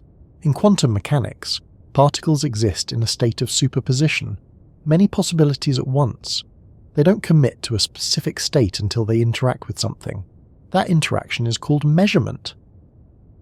But some physicists suggest that time, too, might be tied to that process, that each act of interaction, each update to the system, generates a new state, and those states line up into a sequence, not because time is passing, but because the universe is updating itself. From that perspective, time is the record of those updates. Each change becomes part of a chain. You don't need a clock. You don't need a metronome, just one change after another, and from those changes, time appears. That would mean time is not a background, not a substance, not even a flow. It's an interpretation, a pattern that emerges when the universe shifts from one configuration to the next. The ingredients aren't seconds or minutes, they're transitions, quantum events, thermodynamic shifts, geometric reconfigurations. But here's where it gets strange again. If time is made of changes, then what happens when nothing changes? Does time stop existing, or does it keep going quietly in the background? In some cases, nothing changing might just mean you're in a static state, a moment that holds for a while, But if that moment has no internal difference, no contrast, then there's no way to measure how long it lasted. Time, without change, becomes invisible. And that matches what we saw earlier. Time may not be something you add to a system. It may be something that requires contrast to appear. No difference, no time. No sequence, no flow. So if time is made of something, it may not be a thing you can hold. It may be made of comparison, of structure, of possibility narrowing into outcome. And the ticking you feel might just be the sound of change happening. This leads to deeper questions. If time is built from change, and change depends on rules, then maybe time is rooted in the logic of the universe itself, not as a material, but as a framework, something like language, something that only becomes real when the symbols start to connect. And if that's the case, then time didn't begin in the universe. It began with the universe. As soon as the first distinction appeared, as soon as symmetry broke and states diverged, time came into focus, not as a thing, as a result. But if time is a result, not a resource, then that changes how we ask about origins. We don't look for a moment when time was born. We look for the shift that made change possible, the structure that allowed outcomes, the frame where transitions could happen. The question, then, is what kind of structure can support that? What kind of reality allows time to emerge at all? And can that reality exist without anything else? If time isn't a standalone thing, but something that emerges from change, then measuring it depends on more than just a ticking clock. It depends on comparison, on distance, on movement between points. And that brings up a natural follow-up. Can time be measured without space? At first glance, the two seem separate. We talk about space as where things are, and time as when they happen. But the more closely you look, the harder it is to pull them apart. Every clock depends on motion. Every measure of time depends on something moving from one place to another. Even inside your body, your sense of duration is tied to rhythms, patterns, cycles, all of which unfold in space. You could ask how long something lasted, but to answer, you'd need a reference, a vibration, a decay, a distance crossed. Something had to change in a way that can be counted. That change always involves space. Whether it's the swing of a pendulum or the oscillation of an atom, you're looking at movement through a dimension. That's not just a convenience, it's built into how physics works. In Einstein's theory of relativity, space and time are part of a single structure, spacetime. You can't affect one without affecting the other. Moving through space changes how you experience time. The faster you go, the more time slows down relative to someone standing still. Strong gravity does the same thing. It curves space-time in a way that affects both where and when. That means time doesn't operate on its own. It bends with space. It stretches with gravity. It responds to movement. Without space, there's nothing for it to curve around, nothing for it to interact with. So in that framework, time is never truly isolated. It's always part of the geometry. That raises a problem when we ask whether you could measure time without space, because measurement requires separation. You need two states to compare, a beginning and an end, a marker and a change. If there's no space, where do you place the markers? You could imagine a single point vibrating or changing in some internal way, but even then you'd be forced to describe that vibration as occurring through something, even if it's just conceptual space. Otherwise, you'd have no idea whether it repeated, whether it had frequency, whether it continued. Even quantum systems, which are often treated as point-like, exist within fields. They have extension. They're part of a structure. Without that structure, there's no way to frame change. And without change, time stops being measurable. It's like trying to record the passage of time with no clock, no reference, no motion, and no memory. Even if you insist time is passing, you'd have no way to detect it. It would be invisible, not because it isn't real, but because it has no contrast to reveal it. In some interpretations of quantum gravity, space is made of networks. abstract graphs of relationships between elements. Time in those models doesn't exist globally. It comes from how parts of the network evolve relative to each other. And crucially, those relationships have a kind of spatial structure. Not in the classical sense, but in terms of connectivity. Points are linked. Connections shift. That shifting is what defines both spatial and temporal structure.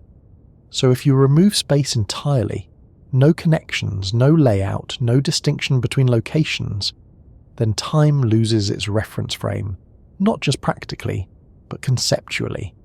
You have no stage for events to occur on, no distinction between here and there, and without that, now becomes undefined.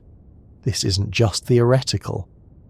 In the math of general relativity, if you flatten out space, remove curvature, remove volume, remove all distances, time doesn't vanish, but it loses meaning.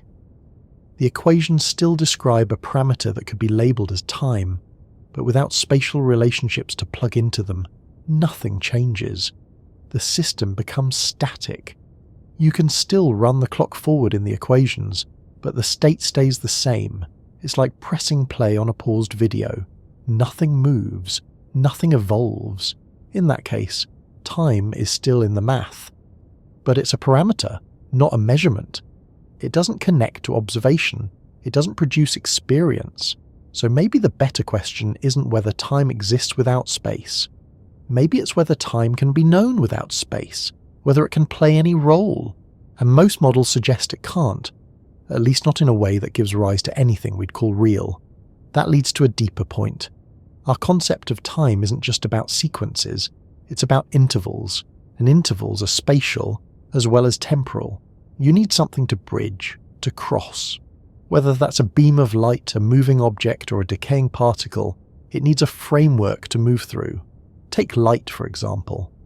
It travels at a finite speed, about 792 kilometers per second. That number means nothing without space.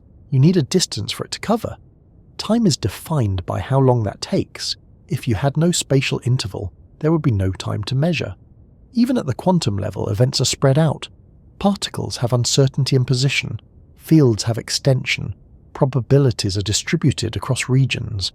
You can't collapse all of that to a true geometric point and still talk meaningfully about evolution. Without space, you might have a condition, a state, but not a process. And without process, there's no measure of duration. There's just the state itself, still, undivided. Some physicists suggest that in the early universe, near the Planck scale, time and space may have been indistinguishable, that they arose together from a deeper set of rules. Rules that describe changes in relationships, not in space or time separately. Only when the universe expanded and cooled did those dimensions separate into the categories we now use. If that's true, then trying to imagine time without space is like trying to imagine sound without vibration. You can define it maybe, but you can't hear it. It has no path to reach you. That also means our current view, with space on one side and time on the other, might be temporary. A phase, a way of organising experience that works at the human scale but may dissolve when you zoom out far enough. In that deeper view, what we call time and space might both be projections, shadows of a more abstract structure, one that doesn't unfold in the way we imagine, one where distance and duration are not separate ideas, but aspects of the same fabric. So when we ask if time can be measured without space, the answer may not be no in principle, but no in practice. No in any way that matters to experience, to observation, to change. Without space, time loses its markers, its pulse, its scale. And with no markers, time has no contrast. And with no contrast, it becomes invisible. So we keep the two linked, not by choice, but by necessity. And we keep looking for the structure that makes them both possible, which leads to another layer of the question. If time and space emerge together, then maybe neither is primary. Maybe they both come from something deeper still. If space and time both emerge from something deeper, then trying to imagine what comes before them or beneath them means stripping away everything familiar. No distances, no motion, no sequence, not even stillness, because stillness is defined by contrast, by something that could move but doesn't. What you're left with is a condition that doesn't unfold, doesn't contain, and doesn't develop. A timeless void. Even calling it a void makes an assumption. A void is usually an empty space. But this isn't space. It isn't empty in the usual sense, because empty requires something it could have contained. It's not black, because black is a colour, and colour is light, and light travels through space over time. It's not silent, because silence happens when sound could exist but doesn't. None of these ideas apply here. What you're trying to picture is something that can't be pictured. Not because it's mysterious, but because the tools we use to represent things, images, words, timelines, diagrams, all depend on time. Even your imagination is structured by it. When you try to visualize nothing, you usually imagine an empty, dark space. But that space has depth. It has direction. You're still working with elements of a universe. Take those away, and you have no location, no sequence, no edges. In physics, this kind of situation sometimes shows up in equations where variables cancel out, where nothing is defined because the terms that give shape to reality haven't been assigned values yet. It's not a failure of the math. It's a sign that there's no frame to describe the system, not just a blank slate, a lack of slates entirely. Some theories call this a pregeometric state. It doesn't contain space, but it might contain relationships.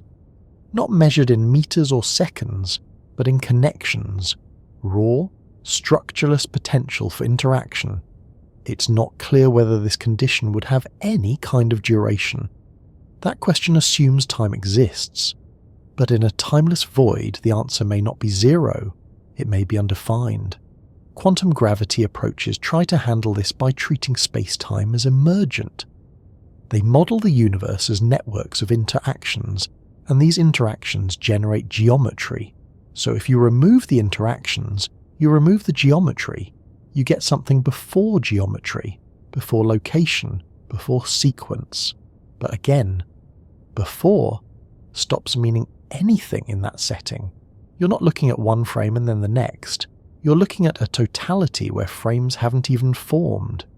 This doesn't mean the void is a cause. It's not the thing that triggered the universe. It's not a source in the traditional sense. It may not even be a state.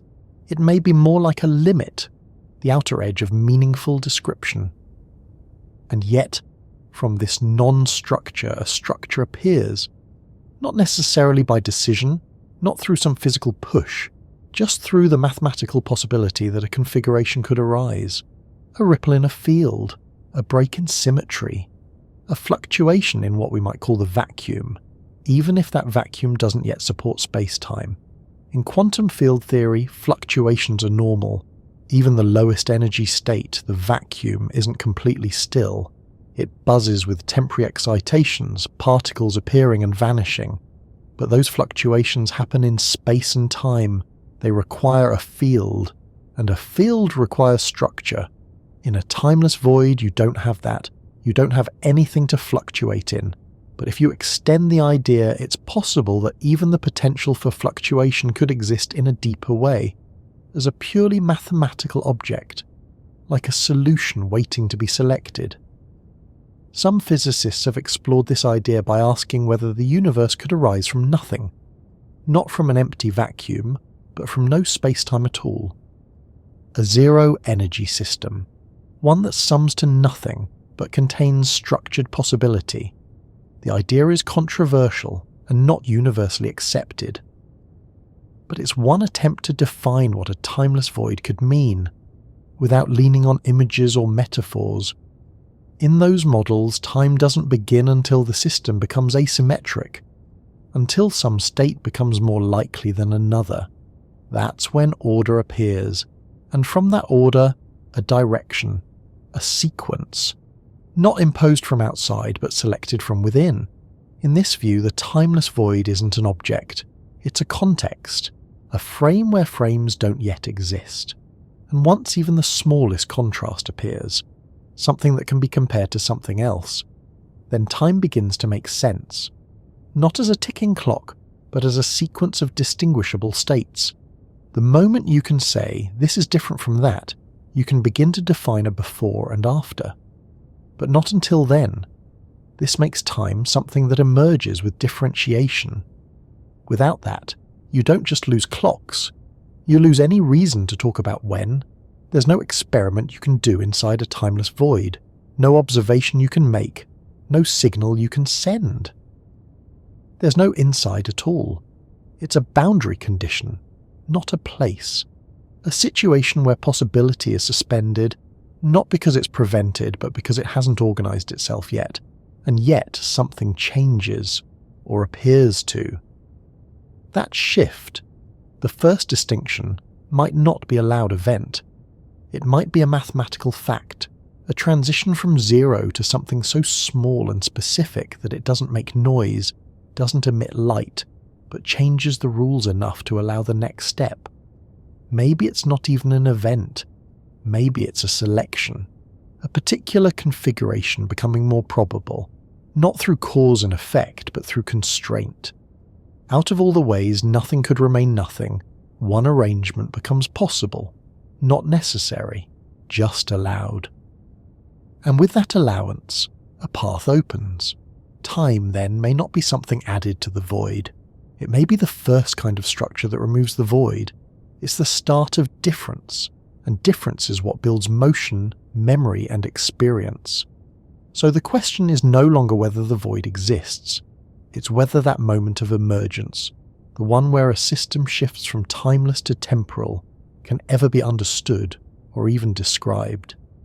We can't step into that void, but we can keep asking what happens just after, not the moment of time beginning, but the first traces of how it behaves. The moment something shifts from being the same to being different, time begins to show itself. Not suddenly, not with a loud arrival, but as a quiet trace, a before and an after. It's not that time turns on, it's that change becomes possible, and from change, order, and from order, a kind of flow. But even as it begins to unfold, it remains something you can't hold. You can watch it, you can measure it, but you can't touch it. It's easy to think of time as something flowing past us, like water in a river. But the more carefully you look, the more that image falls apart. In physics, nothing actually moves through time. Objects move through space, and we describe that movement at different values of a time parameter. The equations work by mapping how a system evolves, but time itself doesn't drift past us like a substance. It's just the label we attach to the stages of change. Still, we feel it. Not just in our bodies, but in our experience. That feeling of time flowing, of a present slipping into the past, is so consistent and vivid that we treat it as fundamental, but it may not be. The flow we experience could be entirely internal, a product of memory, awareness, attention. Our brains don't just process the current state of the world, they link it to previous states. They track differences, detect movement, predict outcomes. That constant updating gives rise to the sensation of time passing. But it may be more like a mental overlay than a physical fact. Experiments in neuroscience show that your perception of time can stretch or shrink depending on context. When you're anxious, time slows. When you're absorbed in something, it speeds up. The same amount of external change happens, but your internal experience of it warps. That doesn't mean time itself is changing, it means the mechanism that tracks it isn't fixed. That mechanism is rooted in memory. Without memory, there's no past, and without the ability to anticipate, there's no future. The present becomes unmoored, a collection of sensations without direction. That suggests the arrow of time, as you feel it, may not be a property of the universe. It may be a feature of the way your mind interacts with the universe, and yet, the flow still matters. Because even if time isn't a substance moving past us, change still happens. States evolve. Systems drift from one configuration to another. Those changes are real. They can be recorded. They can be predicted. The flow may be internal, but the structure underneath it is not. So what is that structure? In most physical theories, time is represented by a parameter. It's not a thing. It's an axis, a way to track differences. But that axis isn't always required. In certain formulations of quantum mechanics, the state of a system can be described without reference to time at all. What matters is the relationship between variables, the correlations. You can know that when one value is high, another is low. That doesn't require a timeline, just a pattern. In those systems, time appears only when you introduce an observer, someone measuring, someone comparing. Time becomes a way to organize the changes they detect. Not because the system has a built-in clock, but because the observer imposes one. That doesn't make time unreal. It makes it relational. The same happens in thermodynamics. The equations that describe entropy don't say time flows. They just say that systems tend to move toward more probable configurations. We interpret that direction as forward, but the system doesn't. It's not heading toward a goal. It's just evolving statistically. But once you live inside that system, with limited access to information, the increase in entropy becomes your arrow. It creates a direction, not a flow in space, but a line through changes you can't reverse. And from that line, you get a feeling. Not just that time moves, but that it moves in one direction. Still, that direction isn't built into the universe. It comes from initial conditions, from the low entropy state the universe started in. Had it begun with maximum disorder, time would still exist in the equations, but there'd be no structure to organize it. No flow to detect, just endless sameness, forever. So the flow we feel, the sense that we're moving through time, is a result of the universe not being like that. It's a result of structure, of boundaries, of unfolding complexity. But it's not a substance. It's not something we can step outside of or grab hold of. You can't slow it down by touching it. You can't speed it up by pressing forward. You can only move through configurations moment by moment and record the differences. Even clocks don't experience time. They just change in ways we've agreed to use as references. An oscillating crystal, a decaying particle, a swinging pendulum, they all undergo repeatable transitions, and we count those transitions. That's it. That's the measurement. But the measurement isn't the thing. The flow we feel is not the ticks we count. It's something else. Maybe not a thing at all. Maybe just a shape in the way we organize experience. And yet, we all agree it's happening. The future becomes the present. The present becomes the past. That change happens in one direction, and not the other. The universe seems to care about that direction, not in the laws, but in the way things play out. That tension between timeless laws and a time-filled experience remains one of the central puzzles in physics. And there's no clear resolution yet. Some argue that time is fundamental, others say it's emergent. But both sides agree on one thing. The flow we perceive is not a direct reflection of the underlying equations, it's a translation. The question is, what are we translating? And how do we know the direction we've chosen is the only one? The next step is to explore what quantum systems might say about this, to look at the smallest changes and the tiniest shifts, and ask whether time exists at that level. At the quantum level, the rules are different, not because they're mysterious, but because they operate on scales that don't line up with everyday experience. Things don't happen in neat sequences.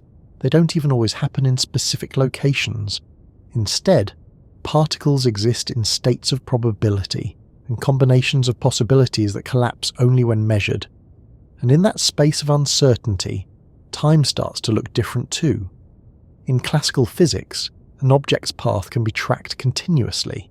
You can watch it move moment by moment from one point to another, but quantum particles don't follow those kinds of paths. They don't move through space and time in smooth, predictable lines.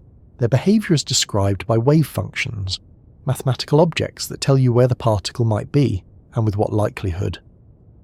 Until you look, there's no definite position. There's just a spread of probabilities. So what does it mean to say time passes for something that doesn't have a position or a trajectory? In quantum mechanics, time still appears in the equations, but it's different from other quantities. Position, energy, momentum, these are operators. They act on the wave function. But time is treated as a parameter. It's not an observable. You don't measure it directly. You use it to track how the wave function evolves. That difference matters. It means time in quantum theory isn't something you can extract from the system alone. It's something imposed from outside, something that organizes the evolution but doesn't arise from within it. That raises a quiet but important question. What happens if there is no external time to use? In quantum gravity, where you try to unify quantum theory with general relativity, this becomes a serious problem. General relativity treats time as part of the fabric. Quantum theory treats it as a background. You can't easily fit both approaches together. When physicists try, they often run into what's called the problem of time. In the Wheeler-DeWitt equation, one attempt to describe the quantum state of the entire universe, time vanishes completely. The equation describes a static wave function. No ticking, no progression, just all possible states of the universe laid out at once. It's sometimes called a frozen formalism. So how do we reconcile that with the world we see, where events clearly do unfold? One answer is that time might not be global, it might be relational, something that exists only when comparing different parts of a system. In that view, if you have two interacting subsystems, one can serve as a kind of clock for the other. Time then becomes local, internal, not something the universe carries around in its pocket, but something that emerges when enough relationships are in play. These internal clocks are sometimes called quantum clocks. They aren't built from gears or springs, they're systems that undergo predictable evolution, an atom cycling between energy levels, a particle moving through discrete states. When you use one part of the system to define a sequence, you can use it to time the rest. But these clocks are only meaningful if the changes they track are distinguishable, if there's enough structure to support comparison. At the smaller scales, that structure becomes fuzzy. Quantum fluctuations mean that energy levels jitter, space itself might be uncertain, and the closer you get to the Planck scale, about 10 or 35 meters, the more uncertain everything becomes. Not just the positions of particles, but the shape of space-time itself. In some approaches, space-time is not a smooth fabric, but a network, a web of connections that can shift and rearrange. Time, in that context, is not a continuous line. It's a bookkeeping tool, a way to order the updates in the network. That's where hidden clocks come in. They aren't ticking in the way a watch does. They're embedded in the transitions between states, in the likelihoods that one configuration leads to another. You can't see them directly, but they're there in the structure. Like the quiet rhythm behind a piece of music, not played out loud but guiding the whole shape. Some theorists suggest that if you knew the full state of the universe, every quantum field, every probability amplitude, you could, in principle, define time from within. Not as an external line, but as a measure of how distinguishable the current state is from the last. In that sense, time would be information. It would be the amount of change, the degree of difference, not something flowing, but something measured by what has shifted. That makes time fragile. At very small scales, or in very simple systems, you might not have enough difference to define it. You might get stuck in a moment with no contrast, no arrow, no unfolding. But once complexity rises, once systems become entangled, once energy spreads and patterns form, then internal clocks appear. They don't tick in unison. They don't always point in the same direction, but they give structure. They let parts of the system refer to each other, and from that mutual reference, time begins to emerge. It's not universal. It's not always smooth. but it's enough to create experience. That may be what happened in the early universe. Before there were stars or atoms or anything large enough to carry memory, there may have been only quantum systems, small, uncertain, scattered. But over time, or whatever process resembled time, those systems formed structure, patterns, fields, and with that, the first clocks. Not clocks we could recognize, not mechanical, not digital, but hidden reference frames embedded in the quantum fabric, slowly giving rise to larger, more stable kinds of time. This isn't just speculation. Modern atomic clocks, the most precise tools we have for measuring time, depend on quantum transitions. They use the energy difference between two states in an atom to define a second. That's a quantum clock. Small, consistent, fragile, and remarkably accurate. The fact that time, as we measure it, depends on these systems suggests something deep. That time is not something laid over the universe. It is drawn from it, not painted on, but pulled out. It also means that if the quantum structure had been different, if the laws or constants had changed slightly, then our clocks might not work at all. Time might not appear. The universe could still exist, but nothing would happen. No events, no unfolding, just a silent wave function, frozen in place. But that's not what we got. We live in a universe full of motion, full of clocks, large and small, full of sequences, shifts and measurements. From the tiniest transitions in a cesium atom to the spiraling of galaxies across space, time appears everywhere. Not as an object, but as a pattern. A kind of shared whisper, guiding systems from one state to the next. What those whispers add up to is the time we live in. But if that time can emerge, it can also be lost. The next question is what happens when time disappears again, not by ending, but by collapsing. If time depends on change and change depends on matter, then it's natural to ask what happens when matter is gone. Not transformed or rearranged, just absent. No particles, no mass, no structures, just fields, or maybe nothing but geometry itself. Can time still exist in a universe that contains no matter?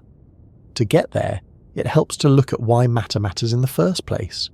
Matter anchors clocks. It provides reference points, particles oscillating, systems decaying, fields shifting. Without matter, many of the ways we measure time disappear, but that doesn't automatically mean time stops. It just means it stops being measured in familiar ways. In physics, you can still write equations that evolve over time even in an empty universe.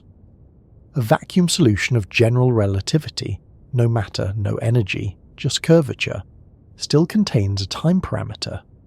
The shape of spacetime can evolve, not because something is moving through it, but because the geometry itself can stretch or shrink or shift in response to the rules. So in that sense, time exists mathematically. It's built into the structure.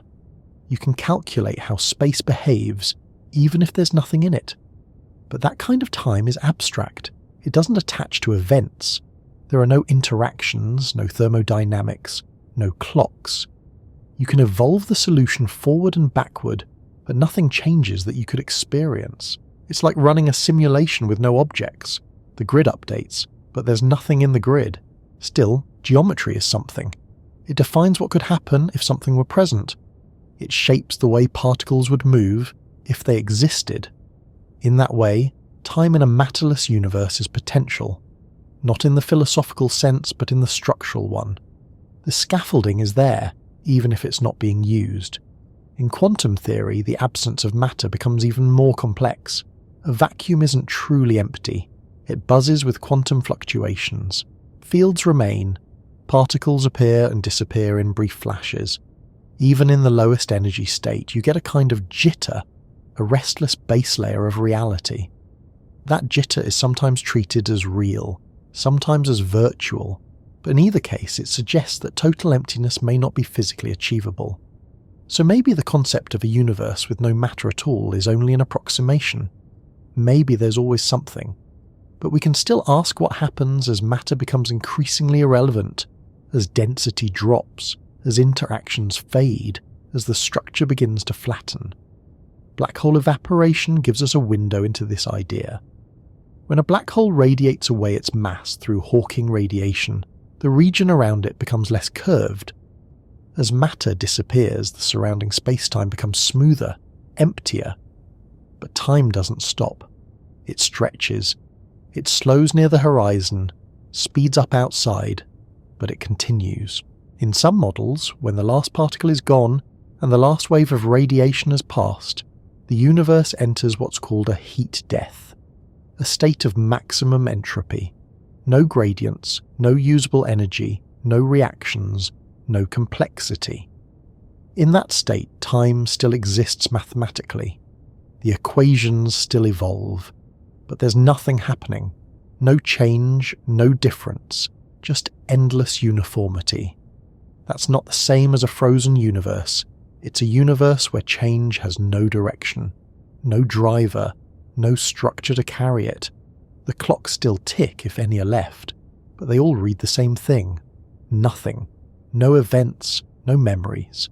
Just the steady spread of sameness. Does time still mean anything there? That depends on what you think time is. If it's just a parameter in the equations, then yes, it's still running. But if time is something that requires measurement, memory, or contrast, then maybe not. Maybe a universe without matter is also a universe without time in any usable sense. One way to test this idea is to imagine a region of space with zero matter, but with fields. A gravitational wave, for example, passing through the vacuum. That wave carries energy, but no mass. It can stretch and squeeze space-time. You could, in theory, build a detector made of matter that measures those distortions. The wave arrives, the detector moves. Time is marked. But remove the detector, and the wave is just a ripple in geometry. It has structure, but no one to measure it. It moves through space, but only in the mathematical sense.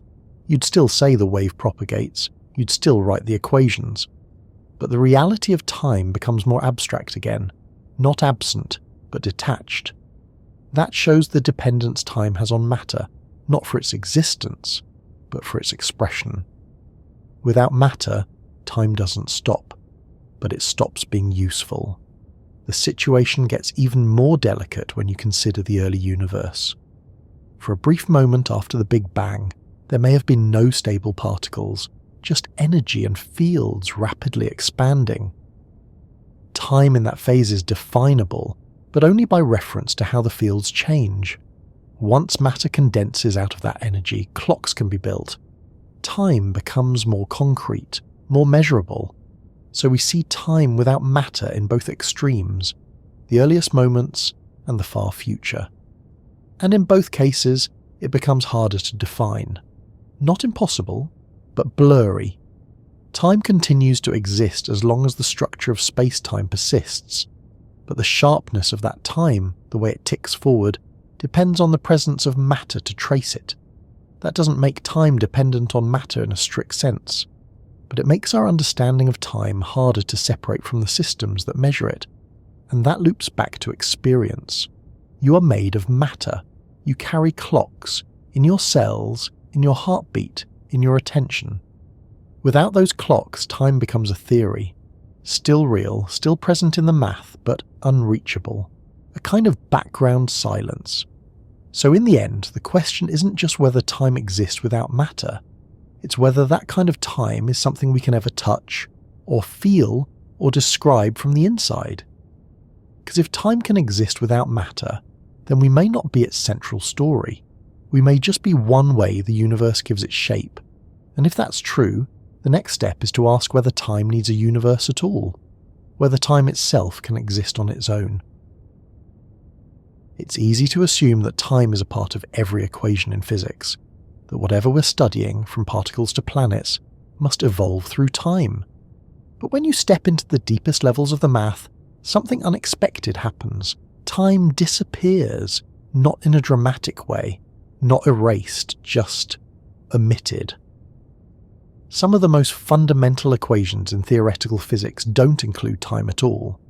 They describe the entire universe, all its possible configurations, without assigning a specific clock to any of them.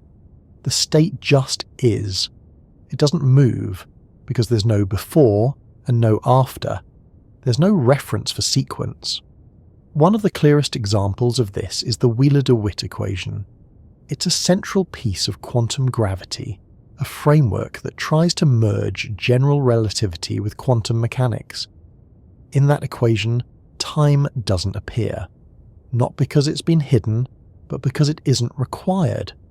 The equation describes the total wave function of the universe, a single, all-encompassing object that contains every possible configuration of space and matter, and that wave function doesn't evolve in time, it just exists.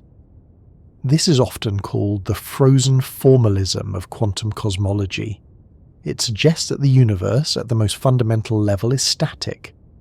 All the motion we experience, the passage of time, the rise and fall of stars, the thoughts moving through your mind, is not a result of time flowing, but of structure already embedded in the total state. You might imagine this as a landscape. Every possible configuration of the universe is a point in that landscape. The wave function tells you how likely each point is. There's no direction across it, no path, no ticking, just the terrain. And yet, from certain parts of that terrain, time seems to emerge. Not universally, not all at once, but locally, in regions where certain variables behave in regular ways. You can use one part of the system as a clock, and then describe how the rest evolves relative to it. This is called internal time. It's not a time imposed from outside. It's a pattern that arises within the system. From inside those parts of the wave function, the universe seems to move. But that motion is relative. It's a story built from correlations. Not a march forward, but a structure seen one slice at a time. And in that sense, time becomes something like perspective. It's not in the equation because the equation doesn't pick a perspective. It describes everything at once. Only when a subsystem is isolated, when you look at just one part from just one angle, does time begin to mean something. It's not built into the laws, it's built into the way we experience the outcomes of those laws. This isn't just a quirk of quantum gravity. Even in ordinary quantum mechanics, the Schrödinger equation describes how a system evolves over time, but that time is something we input. It's not an operator. It's a label. The system doesn't know time is passing. We do. And in relativity, the situation is even more flexible. Each observer experiences time differently depending on motion and gravity. There's no single, global now. There's no master clock. Time stretches and bends with the geometry. So when you step back far enough, when you try to write equations that describe everything, not from within the system but from outside it, time begins to vanish. Not because it's false, but because it doesn't apply in the same way. It doesn't belong to the total state. That's one reason why time might not be fundamental. It's not that we can't describe it. It's that we can describe everything without needing it to start with. The emergence of time, then, becomes a question of structure. What arrangements of matter and fields give rise to something that behaves like a clock? What subsystems can be isolated in a way that lets them serve as reference points? In that view, the flow of time is not a river moving past us. It's a thread we follow through a vast, timeless space of possibilities. The thread isn't picked by the laws. It's picked by the configuration of the system, by the structure of the correlations, and by the conditions we start from. You're not watching time pass. You're watching yourself move through a series of distinguishable states. The math doesn't need time, but you do, because you don't experience the whole wave function. You experience one path through it, one version, one unfolding of structure, and because you remember the past and not the future, you assign direction to that path. That direction becomes the arrow, but the arrow, like the path, is not part of the equation. It's part of the way we read it. So when equations forget time, they're not broken, they're just complete. They describe the full set of possibilities, not as they unfold, but as they exist all at once. It's only when we isolate parts of that set and look at how one part changes relative to another that time begins to reappear.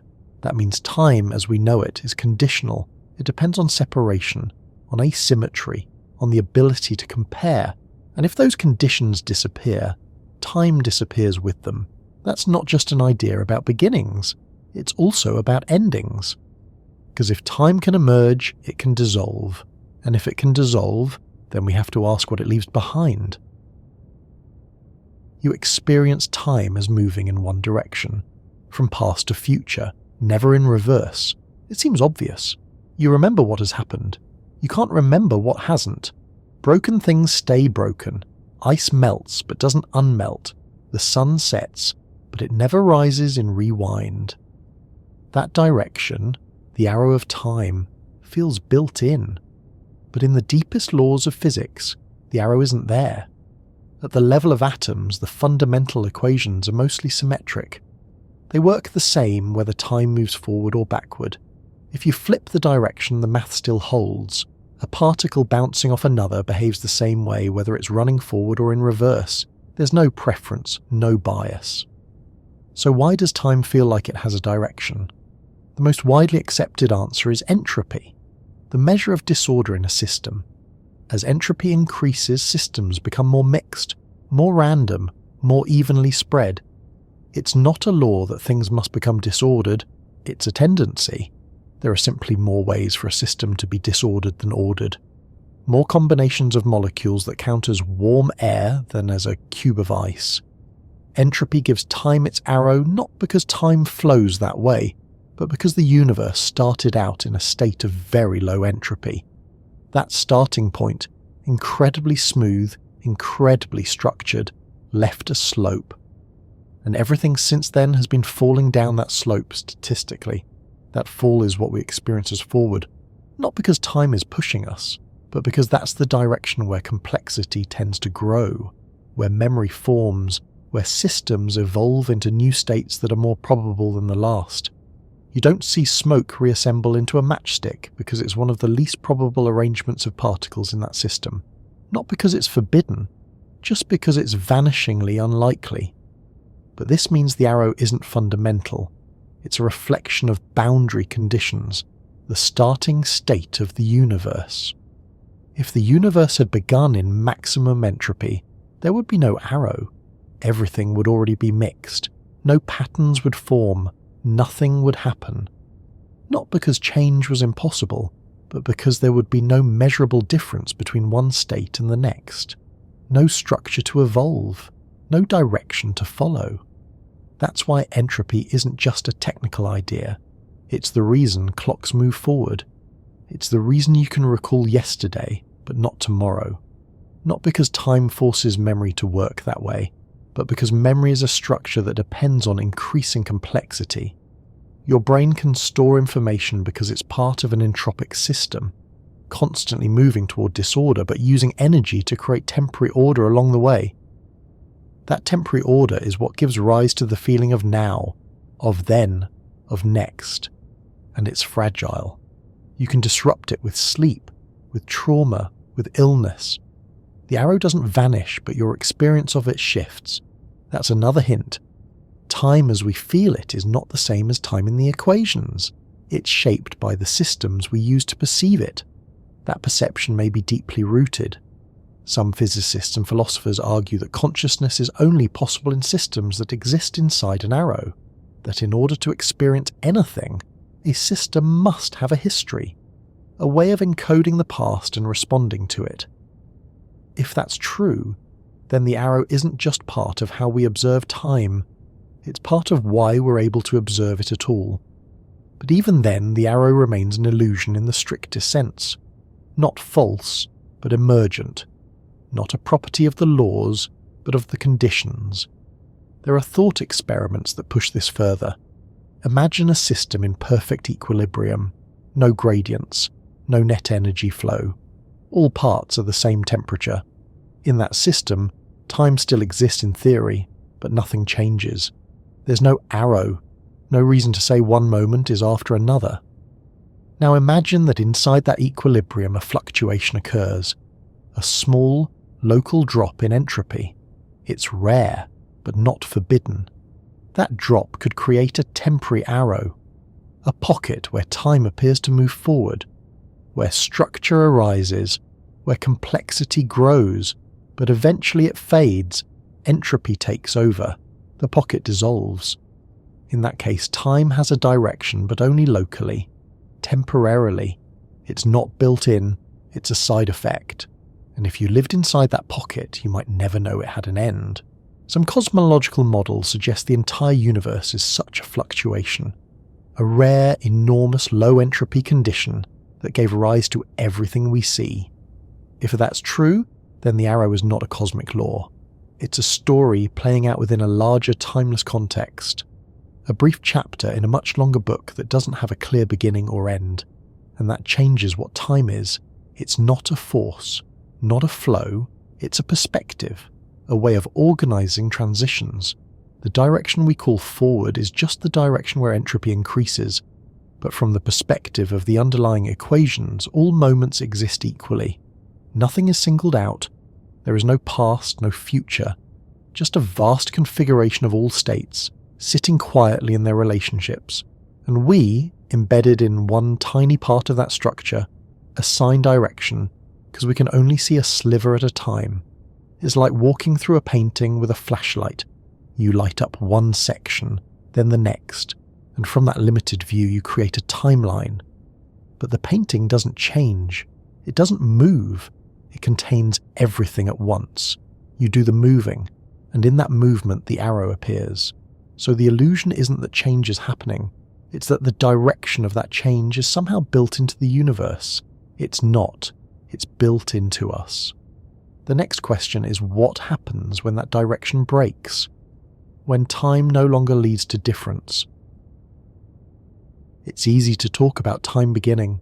We imagine a point, a spark, a shift from nothing to something. But when we ask what happens when time stops, the idea becomes harder to hold. It's not just the end of a process, it's the loss of process itself. To begin thinking about it, you first have to separate two ideas: time as a parameter in equations, and time as something experienced through change. Because when time stops, it usually means change has ceased. No events, no motion, no unfolding of states. But that doesn't always mean the parameter disappears. In some physical systems, time continues in the background, even when the system has reached equilibrium. Think of a gas in a sealed container. At first, molecules bounce and mix, entropy increases, patterns form, but eventually everything evens out. The system reaches maximum entropy. No more gradients, no net change. Mathematically, time still exists. You can still assign a later value to the system, but nothing is different. Every frame is the same. From the inside, there's no reference for change. It's as if time, while still present in name, has stopped functioning. That's one version of time stopping, not because the universe breaks, but because it runs out of contrast. In cosmology, this appears in theories of heat death, the idea that the universe, after an extremely long expansion, could reach a state of complete thermodynamic equilibrium. No stars, no black holes, no matter forming or interacting, just low-energy particles drifting through space, too far apart to do anything. In that state, time becomes meaningless, not because the clock is broken, but because no one is left to read it. No changes occur that could be used to define intervals. You can still label slices of spacetime, but they're all identical. There's nothing to compare. Another version appears in black holes. As you approach the event horizon, the point beyond which not even light escapes, time slows relative to an outside observer. From your perspective, time continues normally, but to someone watching from a safe distance, your clock appears to slow, then freeze. At the exact edge, time appears to stop completely. That's not because time has ended, but because the geometry of space-time distorts. The curvature becomes so extreme that the path through time changes shape. Your timeline becomes infinitely stretched. From far away, nothing seems to cross the horizon. But for the object falling in, the process continues. This shows how stopping can be relative. It depends on perspective, on frame, on curvature. What looks like the end of time to one observer is just a distortion to another. Then there are cases where the idea of time simply doesn't apply. In the quantum description of the entire universe, the wave function of everything, time disappears from the equations. As discussed before, there is no next, just all possible configurations existing as one solution. No beginning, no unfolding, no ending. In that picture, asking what happens when time stops might be the wrong kind of question. You're asking about a shift in something that doesn't exist in the first place. You're trying to locate a break in a structure that contains no movement. From within our perspective, though, the idea still matters. If the universe runs out of change, if entropy reaches a peak, if temperature evens out, if particles stop interacting, then experience stops. Not because time has ceased in the equations, but because nothing distinguishes one moment from the next. No contrast means no measurement. No structure means no memory. And if you have no memory, you have no way to define time at all. That's what happens in certain mind states too. Under anesthesia, in deep sleep, or in states of neurological disruption, your brain can stop encoding change. You wake up and find time missing, not because it stopped, but because you weren't present for its unfolding. That's the lived version of time stopping, a gap with no internal sequence, no edge, no motion, just an absence. So when people ask what happens when time ends, they often mean, what would it be like? And the answer is probably nothing. Not in a dramatic way, not as an erasure, just nothing to track. No unfolding, no before, no after, no events to string together, not even stillness, because stillness is only meaningful against the background of motion. In such a case, time doesn't stop with a line. It fades, it becomes undefined. That's the critical difference. Time doesn't require things to end, it just needs things to change. Without change, it loses its grip. Without matter, or entropy, or observers, or clocks, it dissolves. Not violently, but by becoming irrelevant. The equations still allow for slices, for labeling, for sequencing. But none of those slices carry content. None of them differ. It's the difference that defines time. Without it, the labels are just placeholders. So what happens when time stops? If you mean physically, when there are no more changes, then the system becomes static, uniform, undisturbed.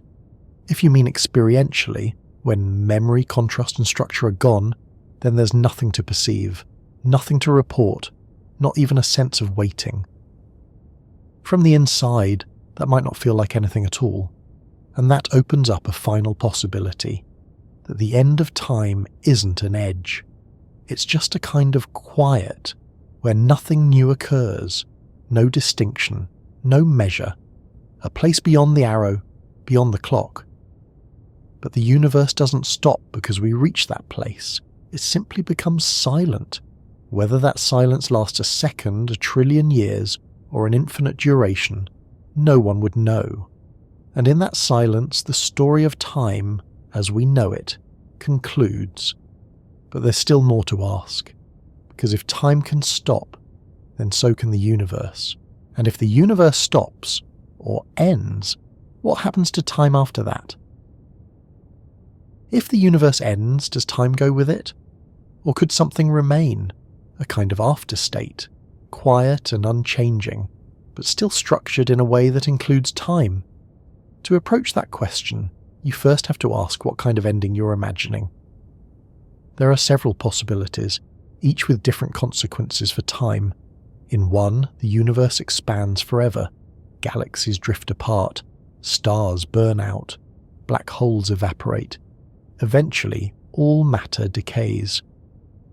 What's left is a thin, cold spread of particles slowly stretching into emptiness. That's known as heat death.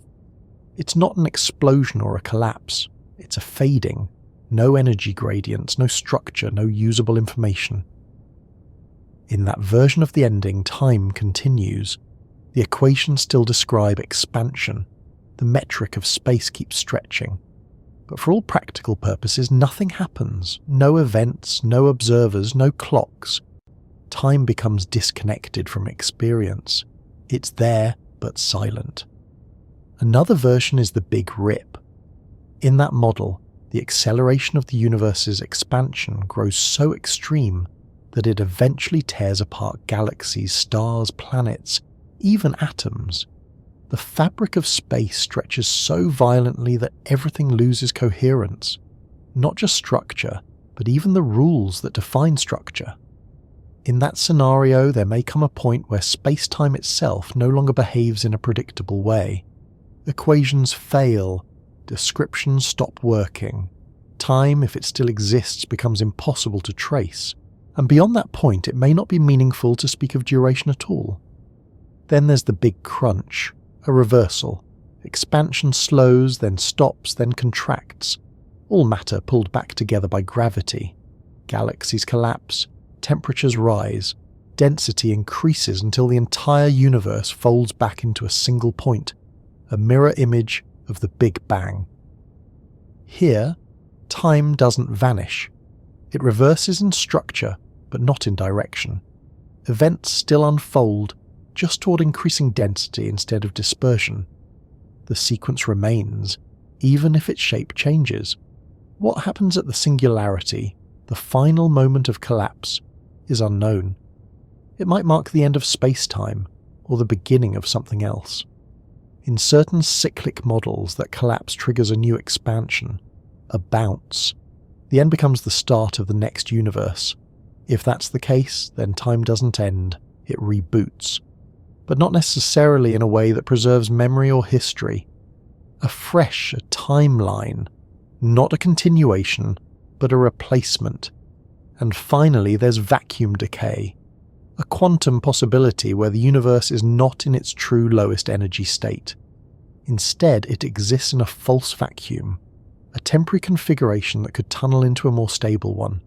If that happened, a bubble of a lower energy reality would form and expand at the speed of light, altering the fundamental constants and laws inside it. To anything caught in its path, the transition would be instant. No time to respond, no time to process, just a sudden shift into non-survival. Inside that new region, time might still exist, but it would not be our time, not our physics. Possibly not any meaningful structure at all. These scenarios all offer different versions of the end. Some are gradual, some are abrupt. Some leave time intact but unusable. Others dissolve the structure that time depends on. What they all have in common is this: time, as described by physical theories, doesn't necessarily require our presence. It doesn't stop just because we're not there to measure it. It continues to be part of the structure, at least in the equations. But if time continues in a universe where nothing happens, no observers exist, and no systems change, then what is that time really doing? Is it still a dimension, or has it become a label without meaning? In many of these end-stage scenarios, the universe becomes so uniform, so uneventful, that time becomes impossible to detect, not because it isn't there, but because there's nothing to compare. No difference between one slice and the next. The metric stretches, but the structure doesn't update. You can still number the moments, but you can't tell them apart. It's like writing dates on blank pages. They move forward, but the content never changes. That might be the closest thing to a post-time reality. Not an end of time, but a state beyond its use. No clocks, no systems, no change. A background that can't be measured because there's nothing left to do the measuring. Still, even in that quiet state, time could persist as part of the underlying structure. Just not as something active, not as flow, just as a coordinate, one that no longer has anything attached to it. Alternatively, it's possible that once all meaningful structure ends, time stops being relevant not just practically, but fundamentally, that the concept itself breaks down, that without matter, motion, contrast, or energy, there's no longer a need for time in any form, not in experience, not in theory, not in math. If the universe ends not just in content but in rule, if the final state is not empty but undefined, then time, like everything else, may dissolve. Not erased, just no longer part of the description. In that view, the end of time is not a wall. It's a fade-out, a tapering of what time can do, a gradual collapse of distinction until there's nothing left to separate one moment from another. And what remains? That depends on whether time is a frame or a function. If it's a frame, it might remain even without use. If it's a function, something built from difference, then once difference disappears, so does time. That leaves one more question. If the universe ends and time along with it, where does that leave us? Not physically, but personally. What is time to you, once there's no universe to contain it? If all external clocks were to stop, if the universe grew quiet and flat and no more events ever occurred, would time still exist? And if it did, would it exist only in the place where the last comparison remains, your mind? Memory, more than almost anything else, shapes your sense of time, not because it stores the past, but because it constructs a way to move through it. Without memory, there is no sequence, no link between one state and the next. You might see motion, hear sounds, feel changes, but they would pass through you without context. Experience would collapse into isolated frames, disconnected from one another. Memory holds time together by creating continuity. You don't just remember facts, you remember order. You know what happened first, what followed, what came after that. The structure you build from those relationships is what gives you a sense of narrative, a before, a now, and a later. That sense isn't drawn from the equations of the universe, it's drawn from patterns in the brain. In that way, memory doesn't just help you track time, it may be the thing creating your personal version of it. Neurologically, memory is built from change. When you experience something new, certain patterns in your brain are altered. Neurons adjust, connections are reinforced or weakened, activity is stored. Over time, these traces allow your brain to reconstruct parts of the past. Not perfectly, but with enough detail to hold a shape. That shape is where your experience of time lives. The reason you feel that time is flowing may not be because it is flowing, but because your memory constantly updates. The present moment doesn't just stand alone, it's compared to a series of recent states. That comparison creates motion, not in the outside world, but in awareness. Some studies suggest that this system can be interrupted. Under certain conditions, trauma, sleep, anesthesia, neurological damage, memory can stall. The world keeps changing, but your internal record stops updating. Time continues, but your experience of it drops out. When you come back, you have no sense of how long you were gone. That shows how tightly time is tied to memory, not just as a tool for measurement, but as a requirement for presence. There's also a strange symmetry in how memory works. You can remember the past, but not the future, even though, in some physical theories, the future is just as fixed as the past.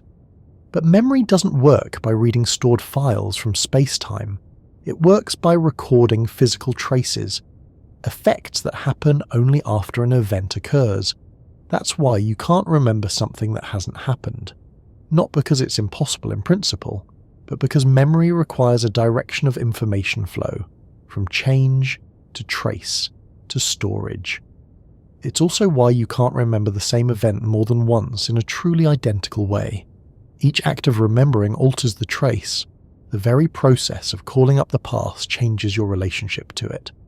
That means time, as built by memory, is not just a passive sequence, it's an ongoing construction. Even now, as you listen to this, your memory is forming patterns, holding a word, connecting it to the next. building expectation, registering change. All of that is giving you a sense that this moment is happening now and not before. But if memory is the core of time and experience, what happens if there's nothing to remember? In the final state of the universe, a state with no motion, no interaction, no contrast, there would be nothing for memory to store. No inputs, no patterns, no variation. The brain, if it somehow still existed, would receive no signals, no shifts in light, sound, or sensation. Without those, memory stops updating. Awareness shrinks. The idea of now loses shape. And with that, personal time dissolves. So time, at least in experience, is memory dependent. Without records, there's no past. Without projections, there's no future. Without enough structure to compare, the present becomes indistinct. That doesn't mean time isn't real, but it suggests that your version of it, the kind that has weight, direction, meaning, is made not from space or motion, but from remembered change. And that idea reaches even further. It means your sense of self is tied to time, not just because you exist across moments, but because your memory holds those moments together. You think of yourself as continuous because memory provides the link. You feel the difference between who you were and who you are because that difference is recorded. In some way, the mind becomes a kind of clock, not because it ticks evenly, but because it carries a record of what was. But it's a fragile clock. When memory is disrupted, the sense of time distorts. Moments stretch or collapse. Events lose sequence. The arrow wavers. That reveals how much of what you call time is built from internal structure, not from the cosmos, but from the folds of your own brain. So when we ask if time continues after the universe ends, part of the answer depends on whether there's anyone left to remember it. Because without memory, time loses shape. And without shape, it becomes something else, an unmarked backdrop, not a path. Still, if memory is what gives time meaning, then you may be part of how time becomes real, not just by noticing it, but by holding it. That brings us to one last idea. If time is built through memory, and memory is built through awareness, then perhaps the story of time ends not with the universe, but with you. Throughout all these layers, the equations, the particles, the clocks, the stars, time has looked like something external, a backdrop, a frame we move through. But if you follow it all the way down, if you strip away the tools and the structures and the systems, you come to a strange possibility, that maybe time isn't a thing you pass through. Maybe it's something you generate. From the outside, your body is just another physical system, made of atoms, obeying thermodynamics, sitting on a planet that spins. You age because your cells change. You move through time because the world moves around you. But from the inside, the experience is different. You don't just see time, you carry it. You remember what just happened. You anticipate what might come. You measure difference, track sequence, maintain a sense of now that slides invisibly forward. Not in steps, but in awareness. That awareness isn't outside the world, it's part of it. But it isn't reducible to a clock. It doesn't just tick, it assembles. It builds time not from numbers or equations, but from contrast, memory, change, attention. You wake up in the morning and you already know the order of things, not because you checked a timestamp, but because your mind has built a story that unfolds. That story follows an arrow, not a physical one, but a constructed one, a path from one mental state to the next. Each moment your brain receives new information, integrates it, decides what to keep, what to ignore, how to arrange it. In doing that, it defines time, not universally, but personally. No two people feel it the same way. No two memories align exactly. That's not a flaw. That's what it means for time to live inside a person, rather than just around them. And when something changes, when you're ill, or frightened, or focused, time bends. It expands, or tightens, The outside world continues, but your internal measure doesn't always match. That difference is a clue. A signal that what you call time may not be just out there, waiting. It may be here. Your thoughts don't unfold on a timeline. They make one. Your attention doesn't follow time. It shapes the feeling of its motion. Your memories aren't just records. They're the glue that gives direction to a life. So when we ask where time goes when the universe ends, or when matter stops moving, or when clocks break, there's one answer that stays. It goes with you.